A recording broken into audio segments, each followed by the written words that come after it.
ဖះရှင်ဒီအင်မတန်မှကောင်းမြတ်တဲ့ဖះဖြစ်တယ်ဖះရှင်ကကျွန်တော်ရှမအရောက်စီတိုင်းအတွက်သူပြင်ဆင်ထားတဲ့အရာတွေကိုသိသိစေခြင်းနဲ့ဖះရှင်ဖြစ်တယ်ဆိုတော့တစ်ကောခန်းကြီး2အငယ်6လောက်ကနေစပြီးတော့ကျွန်တော်သွားကြည့်အောင်ကျွန်တော်အမြဲတမ်းကျွန်တော်တို့ဖះရဲ့ကြံစီတော်က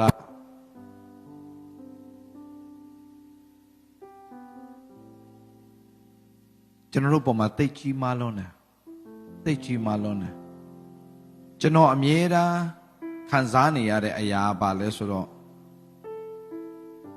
ဖျားပြင်ဆင်ထားရဲ့သားနဲ့အဲ့ဒီပြင်ဆင်ထားတဲ့မင်္ဂလာထဲကိုမဝင်စားရတာလောက်ရှုံးတာမရှိဘူး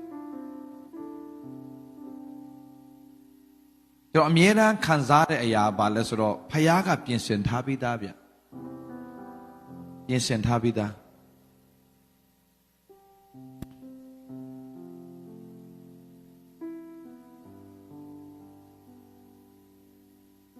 ကျွန်တော်လူမျိုးရေးကိုတော့အဓိကပြောတာမဟုတ်ပါဘူးဒါပေမဲ့ကျွန်တော်ရှင်းပြမယ် South Africa အခုမကြခင်မှာလဲကျွန်တော် South Africa မှာကျွန်တော်တရားဟောဖို့ဖိတ်ခေါ်ခြင်းခံရတာ South Africa မှာအများစုကဘာတွေများလဲဆိုတော့လူဖြူတွေများတယ်လူဖြူတွေများတယ်တော့အခုကျွန်တော်ခေါ်ဖိတ်တာလဲလူဖြူတွေဖြစ်တယ်ဆိုတော့အခု South Africa မှာအရင်တုန်းက administration ကဘယ်သူတွေဥဆောင်လဲဆိုတော့လူဖြူတွေဥဆောင်တယ်ဒါကြောင့် South Africa ကအရန်တိုးတက်တယ်ဒါပေမဲ့အခုဒီ administration ကိုဘယ်သူကပြန်ကင်လဲဆိုတော့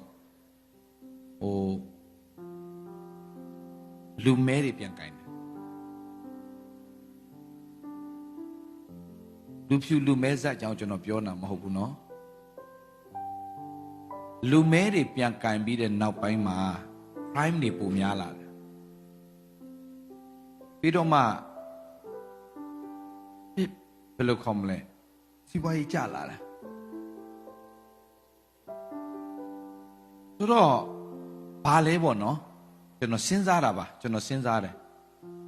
ဒီလူဖြူတွေနဲ့လည်းကျွန်တော်စပေါင်းလာတဲ့အချိန်မှာအရင်လည်းမတော်ဘူးသူတို့ကအရင်တော်တဲ့အမျိုးလဲမို့ကျွန်တော်တို့ကပိုတော်တယ်နော်ကလေးကကြီးညံပိုကောင်းတယ်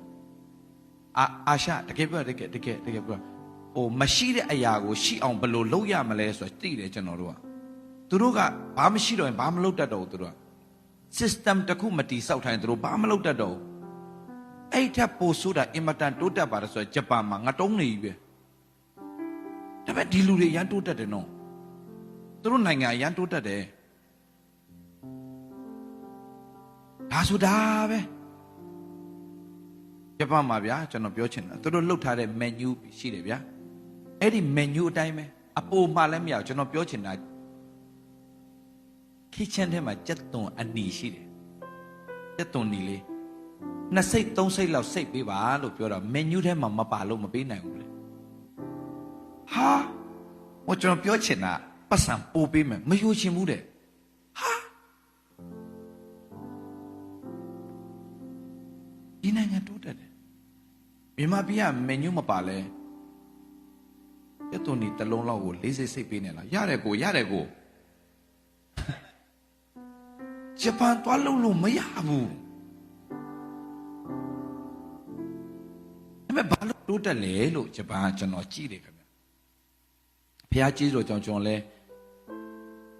အခုဝန်ခံထားတဲ့အတိုင်းပေါ့ဗျာနိုင်ငံတကာမှာကျွန်တော်လည်းပဲဖះကောင်းကြီးပေးတာပေါ့ဗျာနိုင်ငံတကာမှာအသင်းတော်လည်းရှိလာတယ်လုပ်ငန်းတွေလည်းတိုးချဲ့လာနိုင်တယ်ပေါ့ဆိုတော့ကျွန်တော်နိုင်ငံတကာရောက်တဲ့ခါမှာကျွန်တော်လေ့လာတယ်ဗျလေ့လာတဲ့အခါမှာကျွန်တော်တို့မြန်မာပြည်သားတွေတော်တယ်ဗျတကယ်တော်တယ်တော်ရဲ့တန်းနဲ့ဘာလို့မတိုးတက်လဲလို့ ဟိုကတော့ညံ့ရက်သားနဲ့ဘာလို့တိုးတက်တာလဲလို့ကျွန်တော်လေးလာတယ်အခုနလူဖြူတွေရောပဲကျွန်တော်ကြည့်တယ်လူဖြူတွေလည်းပဲအခုကျွန်တော်နဲ့ပေါင်းတဲ့ခါမှာလူဖြူတွေကကျွန်တော်ဆရာတော်မှာစီးပွားရေးပြန်တည်ယူရတယ်လေဟိုအမှုတော်ဆောင်တွေဆိုအမှုတော်ဆောင်ထဲမှာစီးပွားရေးလုပ်တဲ့အမှုတော်ဆောင်လည်းရှိတယ်မင်းလုံနာငါသဘောကျတယ်ကွာငါ့ကိုတင်ပေးပါအောင်ဘာအောင်ညာအောင်မနော်ဒါနဲ့ကျွန်တော်လည်းကျေးဇူးတော်ကြောင့်သူတို့ကိုနည်းနည်း guideline တွေပြန်ချပြတော့ကျွန်တော်အရန်အထင်ကြီးတယ်တကယ်တော့မြန်မာပြည်သားတွေကတော်တယ်တော်ရဲ့သားနဲ့ဘာလို့မတိုးတက်တာလဲဆိုတော့စိတ်ဓာတ်ဟိုလူတွေကမတော်ဘူးဒါပေမဲ့စိတ်ဓာတ်ရမ်းกว่าလူဖြူတွေလည်းတော်ပါဘူးဒါပေမဲ့စိတ်ထားမတူဗျာအင်္ဂလိပ်လိုဆိုရင်တော့ mindset mind ကို set လုပ်ထားတဲ့ပုံမတူ mindset ဆိုတဲ့နေရာမှာဟို mindset ကိုမြန်မာလိုပြောမယ်ဆိုရင်တော့ဒီလိုပြောမယ်နော် mind ကို set လုပ်ထားတာဟိုမတွေးတင်တာကိုသူတို့မတွေးဘူးဗျာတွေးတင်တာကိုတွေးမယ်တိတင်တာကိုတိအောင်လုပ်မယ်မတိတင်တာကိုစိတ်ကိုဝင်စားအောင်အဲ့ဒါဒီတိုးတက်တဲ့လူတွေရဲ့အတွေးခေါ်ဒါပေမဲ့ကျွန်တော်တို့တွေကမတိတင်လဲအရာသိချင်တယ်တကယ်ညီကိုမောင်မတို့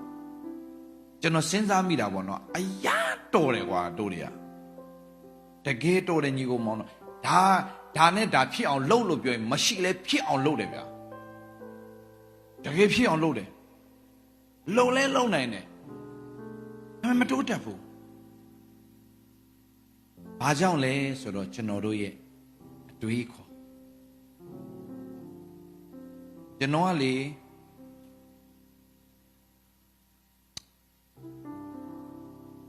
ကျွန်တော်ရဲ့အထဲမှာဖြစ်နေတဲ့အရာပေါ့ဗျာနံပါတ်1တော့ဖျားသားသမီးတွေပြောပြီးတော့မတိုးတက်တာကိုကျွန်တော်တော်တော်ခံစားရတယ်ဒါတကယ်ပြောတာဖျားသိတယ်ဒါအောင်ကျွန်တော်ကဒီအတွက်ကျွန်တော်တော်လှန်နေတယ်ဗျာကျွန်တော်လည်းတော်လှန်ရေးသမားပဲဘာတော်လှန်တာလဲဆိုတော့ဒီ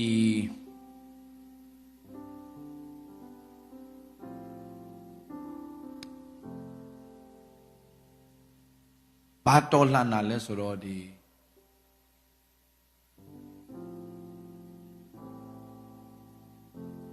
တိုးတက်တဲ့အတိုင်းနဲ့မတိုးတက်တဲ့ကိစ္စတွေကိုကျွန်တော်မကြိုက်ဘူးဆရာဒေးဗစ်လာကကျွန်တော်ဟောတာပဲလိုက်ပြဿနာရှာတယ်ကျွန်တော်ဟောချင်ဟောမှာပေါ့ဟောချင်တာဟောမှာပေါ့ကျွန်တော်ဘာဟောညာဟောလာပြောစရာမှမလိုလားကျွန်တော်ရင်ထဲမှာရှိတာကျွန်တော်ဟောမှာပေါ့ကျွန်တော်ဖျားဖွင့်ပြထားတဲ့ဟာကျွန်တော်ဟောမှာပေါ့ကျွန်တော်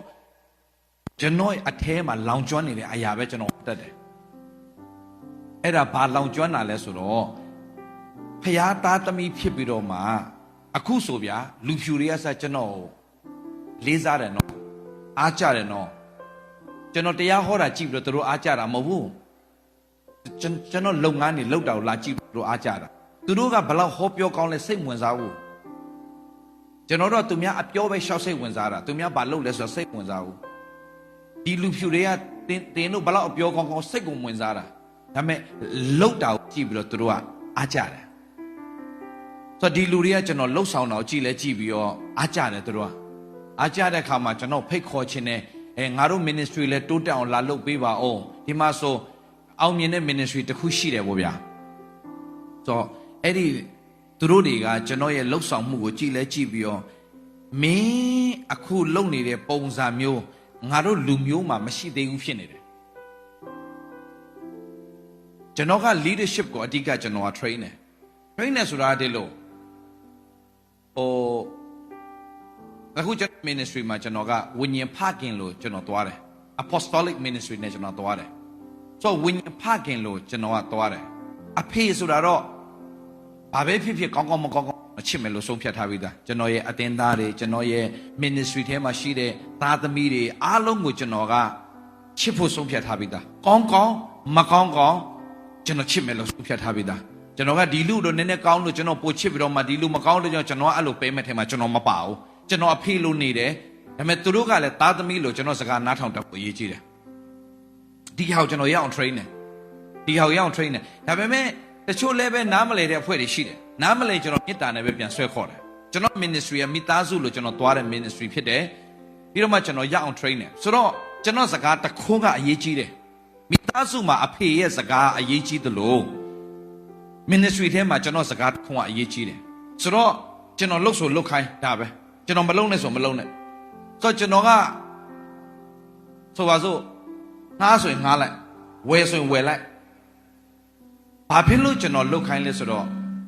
ကျွန်တော်ပြောတဲ့စကားမှာကျွန်တော်တာဝန်ယူနိုင်လို့ကျွန်တော်ပြောတာဖြစ်တယ်ဆို ministry တွေလည်းကျွန်တော်ဒီအတိုင်းကျွန်တော်feedback နည်းနည်းရှိရနော်ကျွန်တော်ရဲ့very good ဒီအတိုင်းရန်ကောင်းတယ် feedback တာမရှိရင်ဒီအတိုင်းကျွန်တော်အရန်ကြိုက်တယ်ဒီနားမှာနည်းနည်းပြဿနာရှိနေတယ်ထင်တယ်နော်ဆိုတော့ကျွန်တော်လည်းလူတွေအထဲမှာလိုက်ဟောပေးခြင်းတယ်ဖြစ်နိုင်ရင်ကျွန်တော်အထဲကတောက်လောင်နေတာကိုကျွန်တော်လူတွေထဲတကယ်ထည့်ပေးခြင်းဘယ်လိုခေါ်မလဲလူကြိုက်အောင်လဲကျွန်တော်မဟောပါဘူးလူတွေလက်ခံဖို့လဲကျွန်တော်မဟောပါဘူးကျွန်တော်လက်ခံခံလက်မခံခံဖခင်ကျွန်တော်လက်ခံပြီးသားဖြစ်တဲ့အတွက်ကြောင့်ကျွန်တော်ကအဆင်ပြေတယ်ကျွန်တော်အရန်အဆင်ပြေတယ်ပြီးတော့ရှင်းပြောရရင်ကျွန်တော်ကြွယ်ဝချင်းကြောင်းကျွန်တော်ပြောတာကိုလူတွေကနားမလဲဘူးကျွန်တော်ကြွယ်ဝဖို့ကျွန်တော်ကြွယ်ဝချင်းကြောင်းပြောတာမို့ကျွန်တော်ကြွယ်ဝလို့ကြွယ်ဝချင်းကြောင်းကျွန်တော်ပြောတာကျွန်တော်ကြွယ်ဝသလိုလူတိုင်းကိုကြွယ်ဝစေချင်တယ်လေဒါကြောင့်ကျွန်တော်ပြောတာပေါ့ဥပမာကျွန်တော်ပြောမယ်ဗျာကျွန်တော်ကအကျင့်ရှိတယ်ငယ်တဲ့ဆိုင်တစ်ဆိုင်သွားစားလို့အရန်ကောင်းပြီဆိုရင်ကျွန်တော်တငယ်ချင်းတွေကျွန်တော်ရှောက်ပြောရေးကျွန်တော်ပြီးမြင့်သွားစားကြည့်အောင်အရန်ကောင်းတယ်ငါစားချင်တာပတ်စံမရှိလိုက်ခဲ့ကျွန်တော်ကိုယ်တိုင်ကြွေးတယ်ဆိုတော့အဲ့လိုအကျင့်ရှိတဲ့အတွက်ကြောင့်ကျွန်တော်ကတကယ်ကျွန်တော်ရလာတဲ့အချိန်မှာကျွန်တော်လူတွေကိုသိကြွယ်ဝစေချင်တယ်တိလာမသိညီကောင်မောင်မတို့ကျွန်တော်လေကြွယ်ဝဖို့တရားဟောတာမဟုတ်ကျွန်တော်ကြွယ်ဝလို့တရားဟောနေတာကျွန်တော်တရားမဟောလဲကျွန်တော်ကတော်တော်အဆင်ပြေတဲ့လူထဲမှာပါတယ်ဗျကျေးဇူးတော်ကြောင့်အခုပေါ့နော်ကျွန်တော်လုပ်ငန်းတွေရှိတယ်ကျွန်တော် invest လုပ်ထားတယ်ရှိတယ်ကျွန်တော် investment နဲ့တင်ကျွန်တော်အများကြီးဖြစ်တော်ကြွလာတဲ့နေ့ထိထိုင်စားလို့ရပြီကျေးဇူးတော်ကြောင့်အခုဒီ investment ကိုနားမလည်တဲ့ခရိယန်တွေကရှိသေးတယ်ဒါလည်းပဲကျွန်တော်သင်ပေးနေရတယ်ဒီယုံကြည်သူတွေကိုဖခင်ကောင်းကြီးပေးမယ်ကောင်းကြီးပေးမယ်ကောင်းကြီးပေးမယ်နဲ့ပေးထားတာကြားပြီဖခင်ဒါပေမဲ့အဲ့ဒီကောင်းကြီးကိုဘယ်လိုထိမ့်သိမ့်ရမလဲဆိုတာမသိတဲ့ပြဿနာကျွန်တော်တို့ကိုဆင်းရဲစေတာဆိုတော့ကျေးဇူးတော်ကြောင့်ကျွန်တော်ကလွတ်မြောက်သွားတယ်ဘာလို့လွတ်မြောက်လဲဆိုတော့ကျွန်တော်ကတခုခုသိချင်ပြီဆိုရင်ကျွန်တော်ဒီတိုင်းမနေဘူးကျွန်တော်ရအောင်တင်တာရအောင်ကျွန်တော် like တင်ယူတာ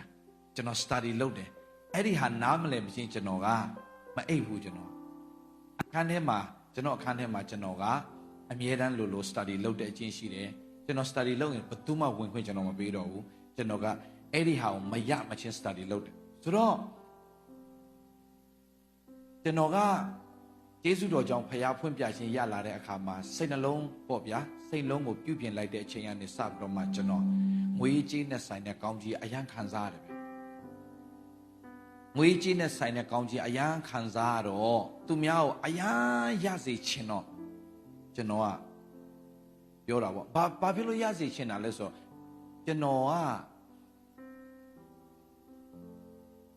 အဲ့ဒီအခုခရိယန်တွေလိုပဲပင်ပန်းခဲ့ဘူးလေမတိတော့ကလေအယံပင်ပန်းတယ်ပြီးတော့ကနေဒါ life ကအမေရိကနဲ့တူတူပါပဲဗျာမန်ဒေးဆိုအယံစိတ်ညစ်တယ်ဆန်ဒေးညဆိုရင်နှစ်ဖက်အလုပ်သွားတော့မယ်ပျော်ရွှင်မှုလုံးဝမရှိဘူးပျော်ရွှင်မှုမရှိလဲပဲသွားရမှာပဲလေနေမကောင်းလဲပဲဘိုးတော်ကကျွန်တော်မလွတ်မြောက်ခင်တော့ ကဲတင်ချင်းရပြီးသားမလွတ်မြောက်သေးဘူးဘယ်နဲ့မလွတ်မြောက်လဲဆိုတော့ဒီငွေရေးကြေးရနဲ့မလွတ်မြောက်ဘူးဒါကြောင့် breakthrough ဆိုတာလိုအပ်တယ် breakthrough တကယ်ထိုးဖောက်ခြင်းလိုအပ်တယ်ဆိုတော့ကျွန်တော်အဲ့ဒီငွေရေးကြေးနဲ့ဆိုင်တဲ့ကောင်းကြီးမရှိဘူးဗျာကဲတင်ချင်းတော့ရပြီငွေရေးကြေးနဲ့ဆိုင်တဲ့ကောင်းကြီးမရှိဘူးမရှိတော့ယုံကားတယ်ဗျာယုံကားတယ်ဘယ်လောက်ထိကျွန်တော်ဝမ်းနေခဲ့ဘူးလဲဆိုတော့အမှုတော်ဆောင်တယောက်လာတယ်ဗျာလာကုန်တဲ့အချိန်မှာလာတော့သိလားမသိပေးချက်ကလေကျွန်တော်မလို့ချင်တော့ဘူးနောက်ပိုင်းအဲ့ဒီပေးချက်ကခဏပဲမြင်လိုက်ရတယ်အကုန်ပြန်ပျောက်သွားတာ bill နဲ့လှုပ်လိုက်ရင် तू ကတစ်ခါဆိုရင်တချို့အပတ်တွေဆိုရင်credit card နဲ့ပြန်သုံးရတယ်အဲ့ဒီ live ကိုကျွန်တော်အယားမုန်းတယ်ဆိုအဲ့ဒါကဲတင်ရှင်းရပြီးတဲ့သူတယောက်လို့ပြောပေမဲ့ဒီလိုမျိုးယုံကန်နေရတယ်ပြီးတော့လဲသူများဝယ်တော့လဲ live ဝယ်ချင်တာပေါ့ဗျာ TV ပေါ်လာရင်လဲ TV ပေါ့ဘာညာပေါ့ဗျာရှောက်ဝယ်ဟိုကလည်းပဲအရန်ကြော်ညာအောင်ကောင်းတယ်ဘာပတ်စံမရှိလဲရတယ်ဘယ်နှစ်တလောက်ဘလောက်ပေးဝယ်တယ်ကျွန်တော်တို့ကလည်းအဖိုးပေးတဲ့အမွေလိုဘာလိုနဲ့ credit card ကိုရှောက်သုံးပြီးတော့တကယ်တလားပြန်ပေးတဲ့အခါမှာအဲ့ဒီ credit card ဖိုးနဲ့ဘာဖိုးနဲ့ညာဖိုးနဲ့အိမ်ဖိုးနဲ့ကားဖိုးနဲ့အကုန်ပေါင်းလိုက်ရင်အဲ့ဒီ paycheck လေးကဘာယုံမှတော့မပေါ်လိုက်ဘူးပြန်ကုန်သွားပြန်ပြီပြန်ကုန်သွားတော့ဘာနဲ့ပြန်သွားလဲဆိုတော့သုံးစရာမရှိတဲ့ခါမှာ credit card ပြန်သုံးရပြန်ဒီဘဝနဲ့လဲခဲ့တယ်ပိုဆိုးတာကအမှုတော်ဆောင်တွေကလည်းလာတယ်ခင်ဗျလာတော့လေအရာလူငွေပေးချင်တယ်မရှိဘူးအဲ့ဒါရင်နာဆုံးပဲကျွန်တော်တစ်ခေါက်ဆိုရင်ဗျာအမှုတော်ဆောင်၃ယောက်ကရှေ့ဆင့်နောက်ဆင့်နေပဲလာတော့ပထမမှာတော့စူးစမ်းပေးလိုက်တယ်ဒုတိယမှာစူးစမ်းပြီးတော့ပေးတယ်တရားရှိတော့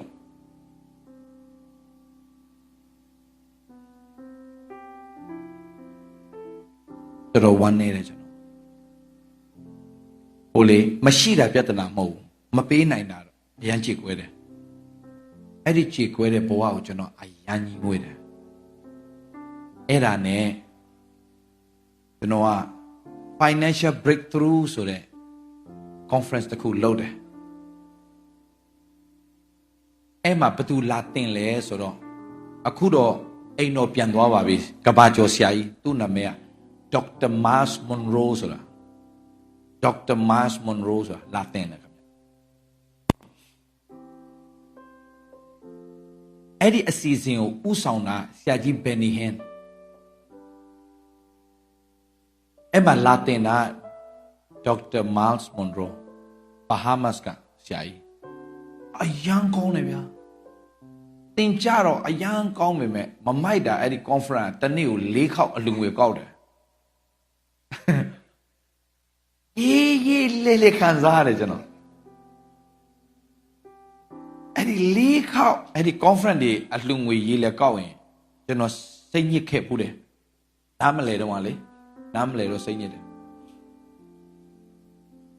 နားမလဲတော့စိတ်ညစ်တယ်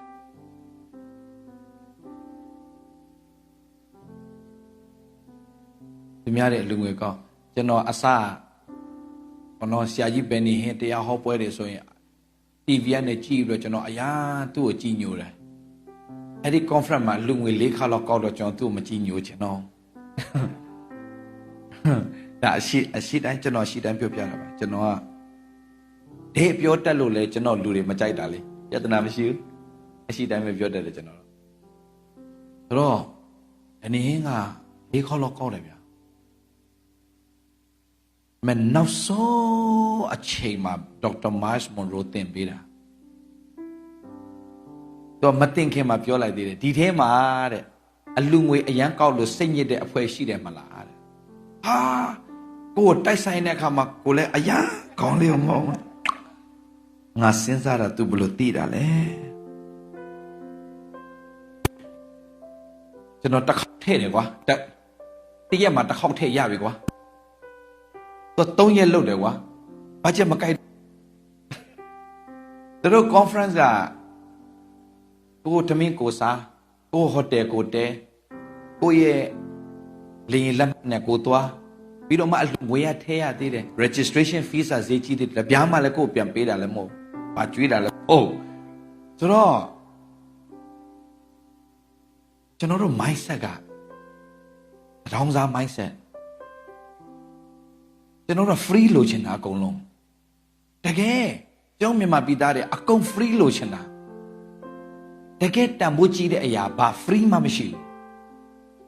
တန်ဖိုးကြီးတဲ့အရာဆိုဝယ်ယူရတာဗျာကျွန်တော်တို့က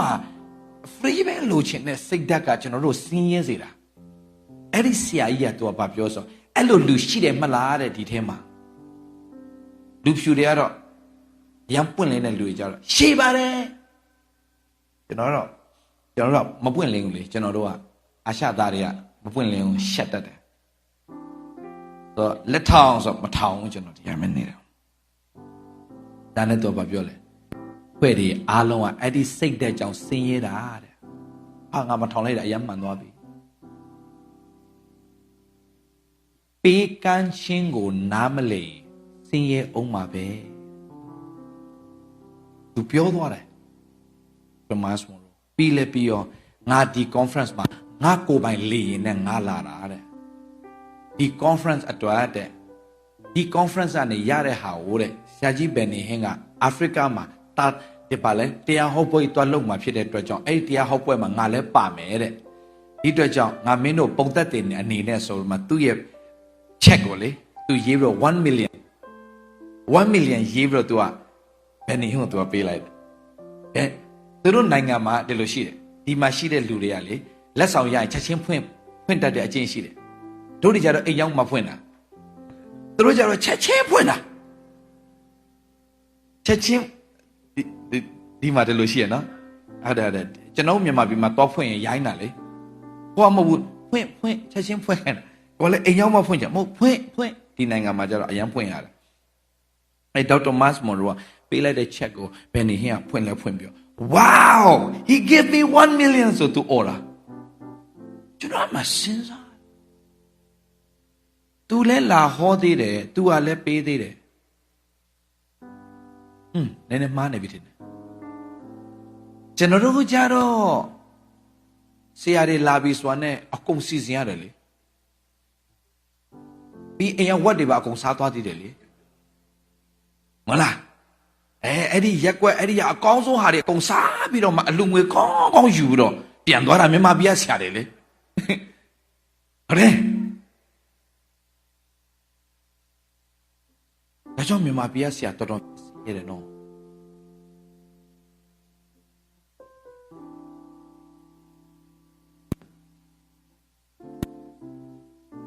ပေးကမ်းတတ်တဲ့ဆရာတွေကတော့ချမ်းသာသွားတာ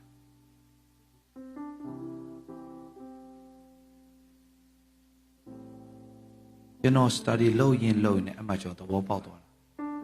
အဲ့မှာအဲ့ဒီသူကပေးလဲပေးပြီးတော့သူလာတင်သွားတယ်နော်ပြီးတော့သူပေးသွားတယ်ပေးလဲပေးပြီးတော့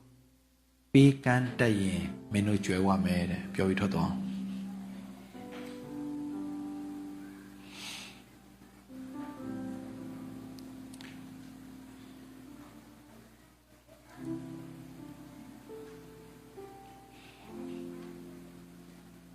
အခုလေ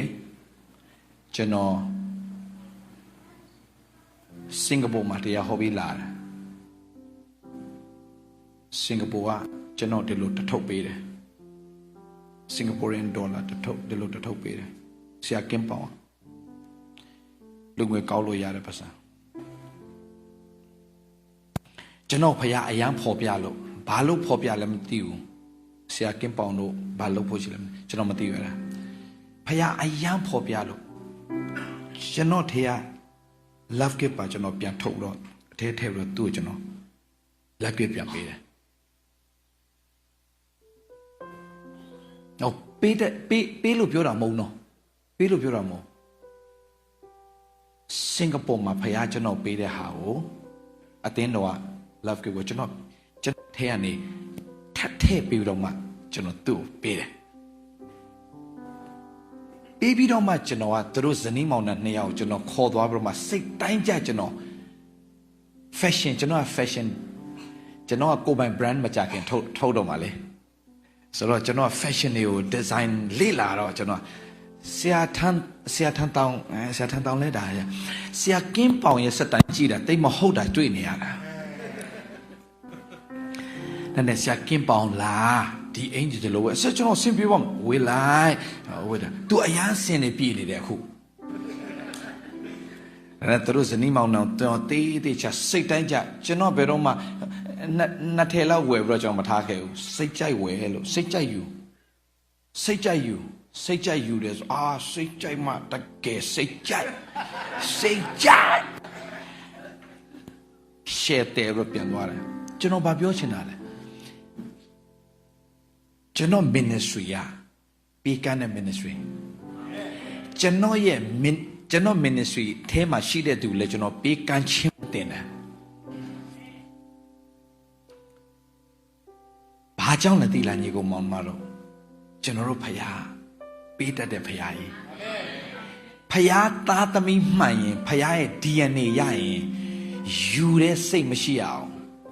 ပေးတဲ့စိတ်ပဲရှိရတယ် For God so loved the world that he gave ဖယားသခင်ချစ်လွန်းတဲ့အခါမှာဘာလုပ်လဲအရင်ဆုံးစပေးတယ်ဆိုကျွန်တော်တို့ကပေးကမ်းခြင်းအကြောင်းတင်လိုက်ပြီဆိုတာ ਨੇ လူတွေတော်တော်များများကကျွန်တော်တခုပြောပြမယ်ကျွန်တော်ဒီကိုလာတာလေ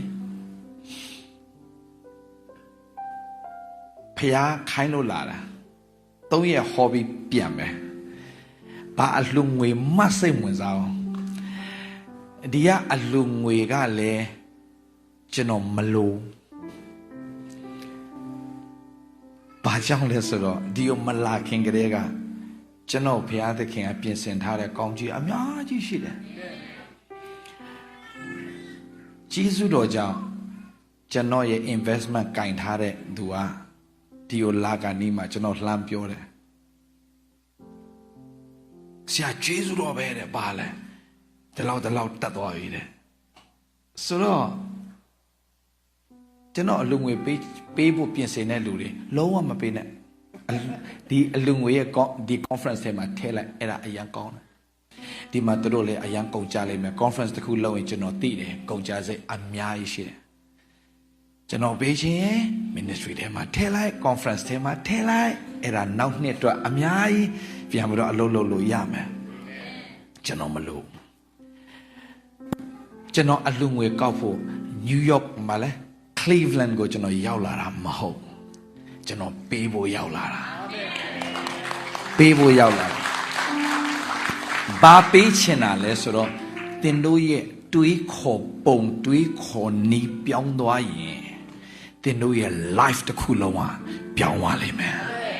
တင်တို့ရဲ့အနာဂတ်က share ရေးလေပြောင်းလဲသွားလိမ့်မယ်အယံတိုးတက်လိမ့်မယ်အယံအောင်မြင်သွားလိမ့်မယ်အောင်မြင်တော့ဘာဖြစ်လဲတဲ့အောင်မြင်တော့တင်ကတင်ကိုသူတင်တက်တည်ခံတဲ့ဟာတွေအလုံးသူများကယုံနေလေဟိုတင်းပုံစံကြည့်ပြီးတော့သူများမယုံလေဟောမင်းတို့ဖေကောင်းမြတ်ရှင်တော့အရန်ပြောတာပဲဒါပေမဲ့နင့်ကိုကြည့်တာလဲဘာမှကောင်းတာမရှိဘူးသူဆိုရင်ကိုပြောတဲ့စကားအလကားပဲဆိုတော့ဖယားကအဲ့လိုဖယားမဟုတ်ကျွန်တော်တို့အယံကောင်းကြီးပေးတဲ့ဖယားအာမင်တချို့ကပြောတယ်ဆရာရဲ့ကောင်းကြီးဆိုတာကဘာလဲကောင်းကြီးဆိုတာကဝိညာဉ်ရေးကကောင်းကြီးကိုအဓိကကျမ်းစာပြောတာပါမဟုတ်ဖယားပြောတဲ့ကောင်းကြီးထဲမှာအကုန်ပါတယ်ဝိညာဉ်ရေးကလည်းပါတယ်လောကစည်းစိမ်လည်းပါတယ်ဖယားသခင်ရဲ့ကောင်းကြီးမင်္ဂလာသည်စီးစိမ်ကိုဖြစ်စေတတ်တယ်ထိုစီးစိမ်ဒီလေဝမ်းနေခြင်းနဲ့ရောနှောတော်မမူတဲ့အာမင်အဖယားကောင်းကြီးရှိတယ်ဖယားကောင်းကြီးဆိုဝိညာဉ်ရပါဆရာရဲ့စီးစိမ်ကတော့မရှိပါကောင်းကင်ရောက်မှာပဲ no ကောင်းကင်ရောက်မှဖယားသခင်ရွှေလန်းပေါ်မှာလမ်းလျှောက်ခိုင်းတာမဟုတ်ဘူးဖယားကလူကိုဖန်ဆင်းပြီးကြတဲ့ကသူဖန်ဆင်းထားတဲ့အေဒင်ဥယျာဉ်ထဲမှာရှိတဲ့မြစ်လေးဖြာထဲမှာတစ်ခုကဘယ်ကိုသွားလဲရွှေရှိတဲ့မြစ်ဖြစ်နေတယ်ဖယားဘာလို့ရွှေထည့်ပေးထားလဲဘာလို့ဖယားဒီဖန်ဆင်းတဲ့မြေကြီးထဲမှာဗရမ ्यां တွေထည့်ထားလဲဘာလို့ဖယားနီလာတွေထည့်ထားလဲဘာဖြစ်လို့ဖယားသခင်ကတကယ်ကိုကြောက်တံဗရမ ्यां တွေထည့်ထားလဲဖယားသခင်ကတင့်ကိုကျွယ်ဝစေခြင်းနဲ့ဖယားအာမင်ဆိုကျွန်တော်ကျွယ်ဝတော့ကျွန်တော်ဘာလို့လုပ်ရလဲတဲ့ကျွန်တော်ကျွယ်ဝတော့ကျွန်တော်လူတွေအများကြီးကိုကူညီလို့ရတာဗောကျွန်တော်အများကြီးကူညီနိုင်တယ်အခုဒုက္ခရောက်တဲ့သူတွေအများကြီးပဲကျွန်တော်နားမှာအလကားထိုင်ကျွေးထားတဲ့အဖွဲ့တွေအများကြီးရှိတယ်အဲ့လိုလည်းမပြောချင်ဘူးအလကားထိုင်ကျွေးထားတဲ့အဖွဲ့လည်းအများကြီးရှိတယ်သူတို့လည်းကိုယ်ဘာမှကျေးဇူးပြုထားတာမရှိဘဲနဲ့လိုရင်လိုသူတို့လာတောင်းတဲ့အဖွဲ့အရှိသေးတယ်ဘာကျေးဇူးမှလည်းပြုထားတာမရှိဘဲနဲ့လိုလာပြီဆိုဆရာရဲ့ဗီဇာဖိုးလေးပေးပါအောင်ကျွန်တော်တခါလေးပြောလိုက်ချင်တယ်နေ့ဖေးမေးစီမှာသွားတောင်းပါလားလို့ပြောချင်ပေမဲ့လေပြောမထွက်ပါဘူးလိုအပ်တော့လဲပေးရတာပေါ့တယောက်လိုအပ်တာပေးလိုက်ပြီးရင်သူတို့ကလည်းငြိမ်ငြိမ်မနေဘူးရှောက်တက်တည်ခံတယ်တကယ်လိုအားနေတဲ့အချိန်မှာဆရာဒီဗလာပေးလိုက်တယ်နင်တို့တော်ပြီးတက်တည်မခံနဲ့တက်တည်ခံတာကြားတဲ့အဖွဲ့ကလည်းသူတို့အဲ့တိုင်းပဲလာပြီးတော့လှုပ်တော့ဒီတက်တည်ကကြောက်လာပြီကျွန်တော်လဲဆိုတော့အများကြီးကျွန်တော်ကူညီနိုင်တယ်တခုပဲအခုလဲကျွန်တော်သိန်းဘဏ္ဍထောင်ဘဏ္ဍတောင်းကုန်မလဲမသိဘူးကျွန်တော်မိဘမဲမဟုတ်ပါဘူးအဘိုးဘွားရိတ်တာကျွန်တော်တောက်မှာဘိုးဘွားရိတ်တာအခုပြန်လာနဲ့ကျွန်တော်ဘိုးဘွားရိတ်တာကျွန်တော်စောက်ပြီဘာဖြစ်လို့စောက်တာလဲကျွန်တော်ဘိုးဘွားရိတ်တာခရိယန်တွေအတွက်ပဲကျွန်တော်စောက်မှာမဟုတ်ဘူးကျွန်တော်ဗုဒ္ဓဘာသာမွတ်စလင်ဟိန္ဒူခရိယန်အကုန်လုံးအတွက်စောက်မှာစောက်ပြီးတော့မှဒီအဖိုးအဖွားတွေမသိခင်တော့ဟလာဟိုကောင်းကောင်းမွန်မွန်နဲ့ပေါ့ဗျာကောင်းကောင်းမွန်မွန်နဲ့အဲ့လိုမျိုးသူတို့မရခဲ့ဘူးတဲ့ဟိုဘယ်လိုခေါ်မလဲဘဝမျိုးလေးပေါ့နော်ကျွန်တော်ကဆရာဝန်ထားမယ်ကျွန်တော်က nurse လဲထားမယ်အမြဲတမ်းပြုစုမဲ့သူကျွန်တော်ကိုယ်တိုင်စားတဲ့အစာမျိုးပဲသူတို့စားရမယ်ကျွန်တော်တေချာချက်ခိုင်းမှသူတို့တေချာကျွန်တော်လုပ်မယ်ဆိုတော့ကျွန်တော်ဒီလိုလုပ်နိုင်တယ်ဆိုတာကကျွန်တော်ကျွဲဝါလို့လုပ်နိုင်တာလေကျွန်တော်ကျွဲဝါတယ်ကျွန်တော်ကျွယ်ဝတော့ကျွန်တော်ဒီမှာလာတဲ့ခါမှာဒီကညီကိုမောင်မတွေရဲ့အလူငွေကျွန်တော်မမျှော်ဘူးလေစတရားဟောတော့ကျွန်တော်မျှော်တတ်တယ်ယုံလားမသိဘူးဟုတ်တယ်အလူငွေတိတ်မရရင်တိတ်မပြောဘူးနော်အဲ့ဖျားကြောင်တစ်ကြောင်သွားလဲစဟောခါစားလေလူငယ်လေးပေါ့ကွာအလူငွေရဖို့အယောင်မျှော်လင့်တာသူတို့ကလည်းပေးဖို့မေ့သွားလားဘာလားမသိဘူးဟာအဲ့ဒီအလူငွေမရပဲနဲ့ပြားတဲ့အခောက်တွေဆိုရင်အရာစိတ်နာတာအရာစိတ်နာတစ်ခေါက်ဆိုရင်ဗန်ကူးဗားဗျာဗန်ကူးဗားဆိုတာ4 နာရီလေရင်စီးရတယ်ဗျာတကူးတခါကြီးကျွန်တော်ခေါ်တာတကူးတခါခေါ်ပြီးတော့ကျွန်တော်လေရင်လက်မှတ်နဲ့ကျွန်တော်ဝယ်သွားတာနော်လေရင်လက်မှတ်ဖိုးလည်းမပေးဘူးနော်ပြန်ပြီးတော့အလူငွေလည်းမပေးဘူးကျွန်တော်ပြန်ရအောင်ဟာကျွန်တော်ပြန်တဲ့လမ်းမှာစိတ်မကောင်းဒီလူတွေမပေးကောင်မပေးကန်တတ်တဲ့ဖွဲ့တွေကျွန်တော်မပြောဘူးအဲ့ဒါကျွန်တော်ဖះပါတင်ပေးတယ်ထင်လို့လေလူစီယာမျောတတ်တဲ့အကျင့်စိုးဖြတ်တာမေ့တာလည်းဖြစ်မှာပေါ့ဖះလည်းမေ့ခိုင်းတာလည်းဖြစ်မှာပေါ့ I don't know ဒါမဲ့အဲ့ဒီအကျင့်စိုးလူကိုမျောတတ်တဲ့အကျင့်စိုးကိုကျွန်တော်ဖះခင်ရိုက်ချိုးပြတာကျွန်တော်အရာဖះကိုယေရှုတင်တယ်အဲ့လိုမျိုးသာသွားတိုင်းသာအလူငွေမျောနေရရင်မလွယ်ဘူးဒီအမှုတော်ဆောင်ကသူများပေးမှကံမစားတဲ့အမှုတော်ဆောင်ဘဝရောက်တော့မယ်မကြခင်မှာလူကိုမျောတတ်တဲ့အမှုတော်ဆောင်ကဖះကိုမမျောတတ်ဘူးဖះကိုမမျောတတ်တဲ့အဖွဲကအစင်မပြေဘူးကျွန်တော်အခုဘေးသွားကျွန်တော်ပေးဖို့ပဲစဉ်းစားတယ်တကယ်လေဒီတစ်ခေါက်ကျွန်တော်ဘေးခီးစဉ်မဆိုကျွန်တော်ရဲ့လိန်လက်မှတ်နဲ့ကျွန်တော်လာတာဒီခီးစဉ်ကကျွန်တော်ကမလာချင်လွန်းလို့ဆရာထန်တောင်ကျွန်တော် the right flight ဝဲလိုက်လာပဲဘာကြရှော့လို့တကယ်လုံးလိုက်တာ तू က ဒါနဲ့3ရက်တစ်ခါမှအမေရိကကို3ရက်နေပြီးတော့ပြန်ရတာမရှိဘူးဒီတစ်ခေါက်တော့အယံပင်မနဲ့ဒီတစ်ခေါက်လာတဲ့တစ်ခေါက်ဒါပထမဆုံးကျွန်တော်ဒီ conference ကကျွန်တော်လိန်လက်မဝယ်ပေးလို့ကျွန်တော်လာတာတကယ်တော့လေကိုယ့်ဘာသာကိုဝယ်လို့ရတယ်လေဒါပေမဲ့မလာချင်လို့ဆိုတာဒီလိုကျွန်တော်မှတကယ်အချိန်မရှိဘူး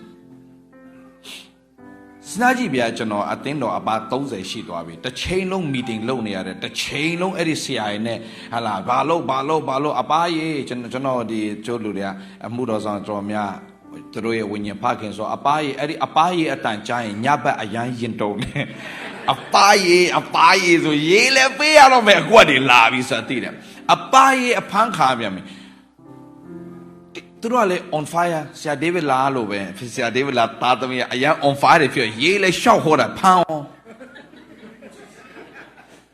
အဲ့အပါရေးဟာရေးလဲအမဆူတော်ပြန်ပြီဘာညာညတကောင်အပါရေးဘာဖြစ်လဲကားတိုက်ပြီဟာအပါရေးဆိုတာနဲ့အရန်လန့်နေအခုကအတင်းတော်ကိစ္စဆိုတာရှိတယ်ငွေရေးကြေးကိစ္စဆိုတာရှိတယ်အလာဟိုစကားစအတင်းတော်တွေအခုဆိုရင်တော့ကျွန်တော်ဆိုရင်လှည့်မကြည့်နိုင်တဲ့အတင်းတော်တွေအများကြီးခဏနေအောင်ဆရာ meeting time မဲ့အခုတောင်ကူတို့တဝယ်တို့ဘိတ်ကတော့မကြမီကမြေဝယ်လိုက်ပြီမကြခင်ဖျားချောင်းစောက်တော့မယ်လှည့်မကြည့်နိုင်ပြည်တို့အတင်းတော်တွေပေါ့နော်အခုတောင်ကူရှိတယ်ထာဝမ်တဝယ်ရှိတယ်ပြီးတော့အခုဆိုရင်ပြန်လာနဲ့ကျွန်တော်မှာရနောင်းဆိုကော့တောင်းရဲ့ဒီဘက်ကော့တောင်းမှာအတင်းတော်အတစ်တစ်ခုစမယ်ရနောင်းမှာစမယ်ဆိုတော့အတင်းတော်တွေကကြီးထွားလာတယ်အခုကဖင်လန်နော်ဝေးဒန်မတ်၃နိုင်ငံအတင်းတော်စမယ်ဆိုတော့ကျွန်တော်က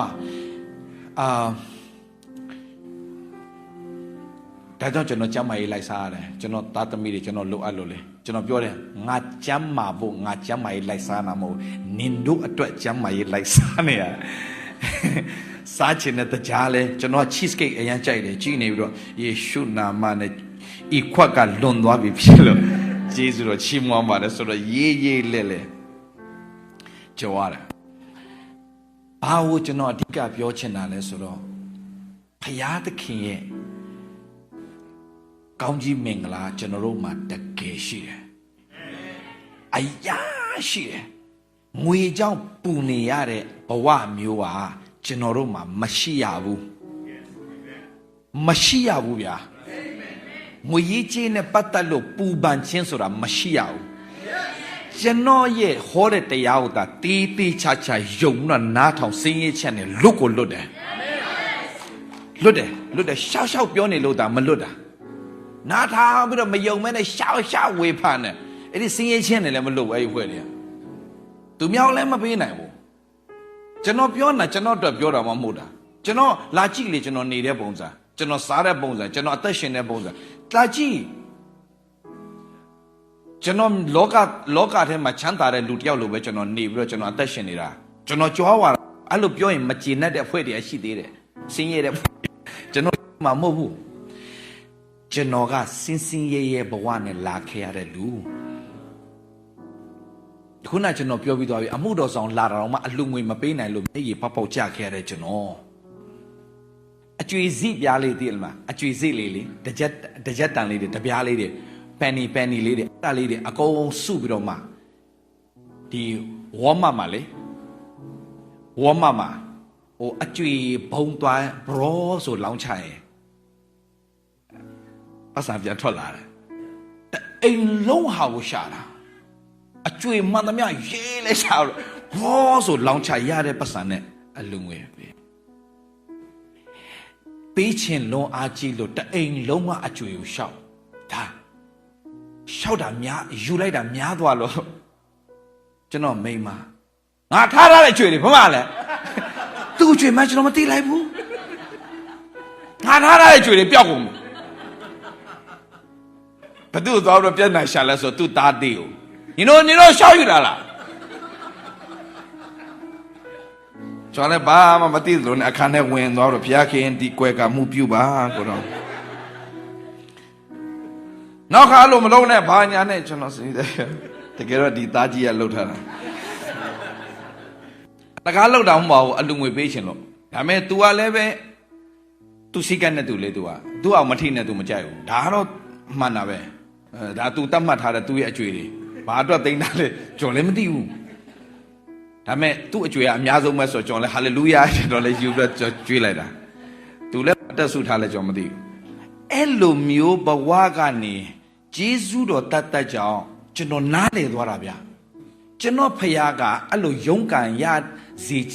ယုံကန်စီခြင်းနဲ့ဖခင်မဟုတ်ဘူးဒီလိုငွေကြီးအကြောင်းယုံကန်ပြီးတော့မှမျက်ရည်နဲ့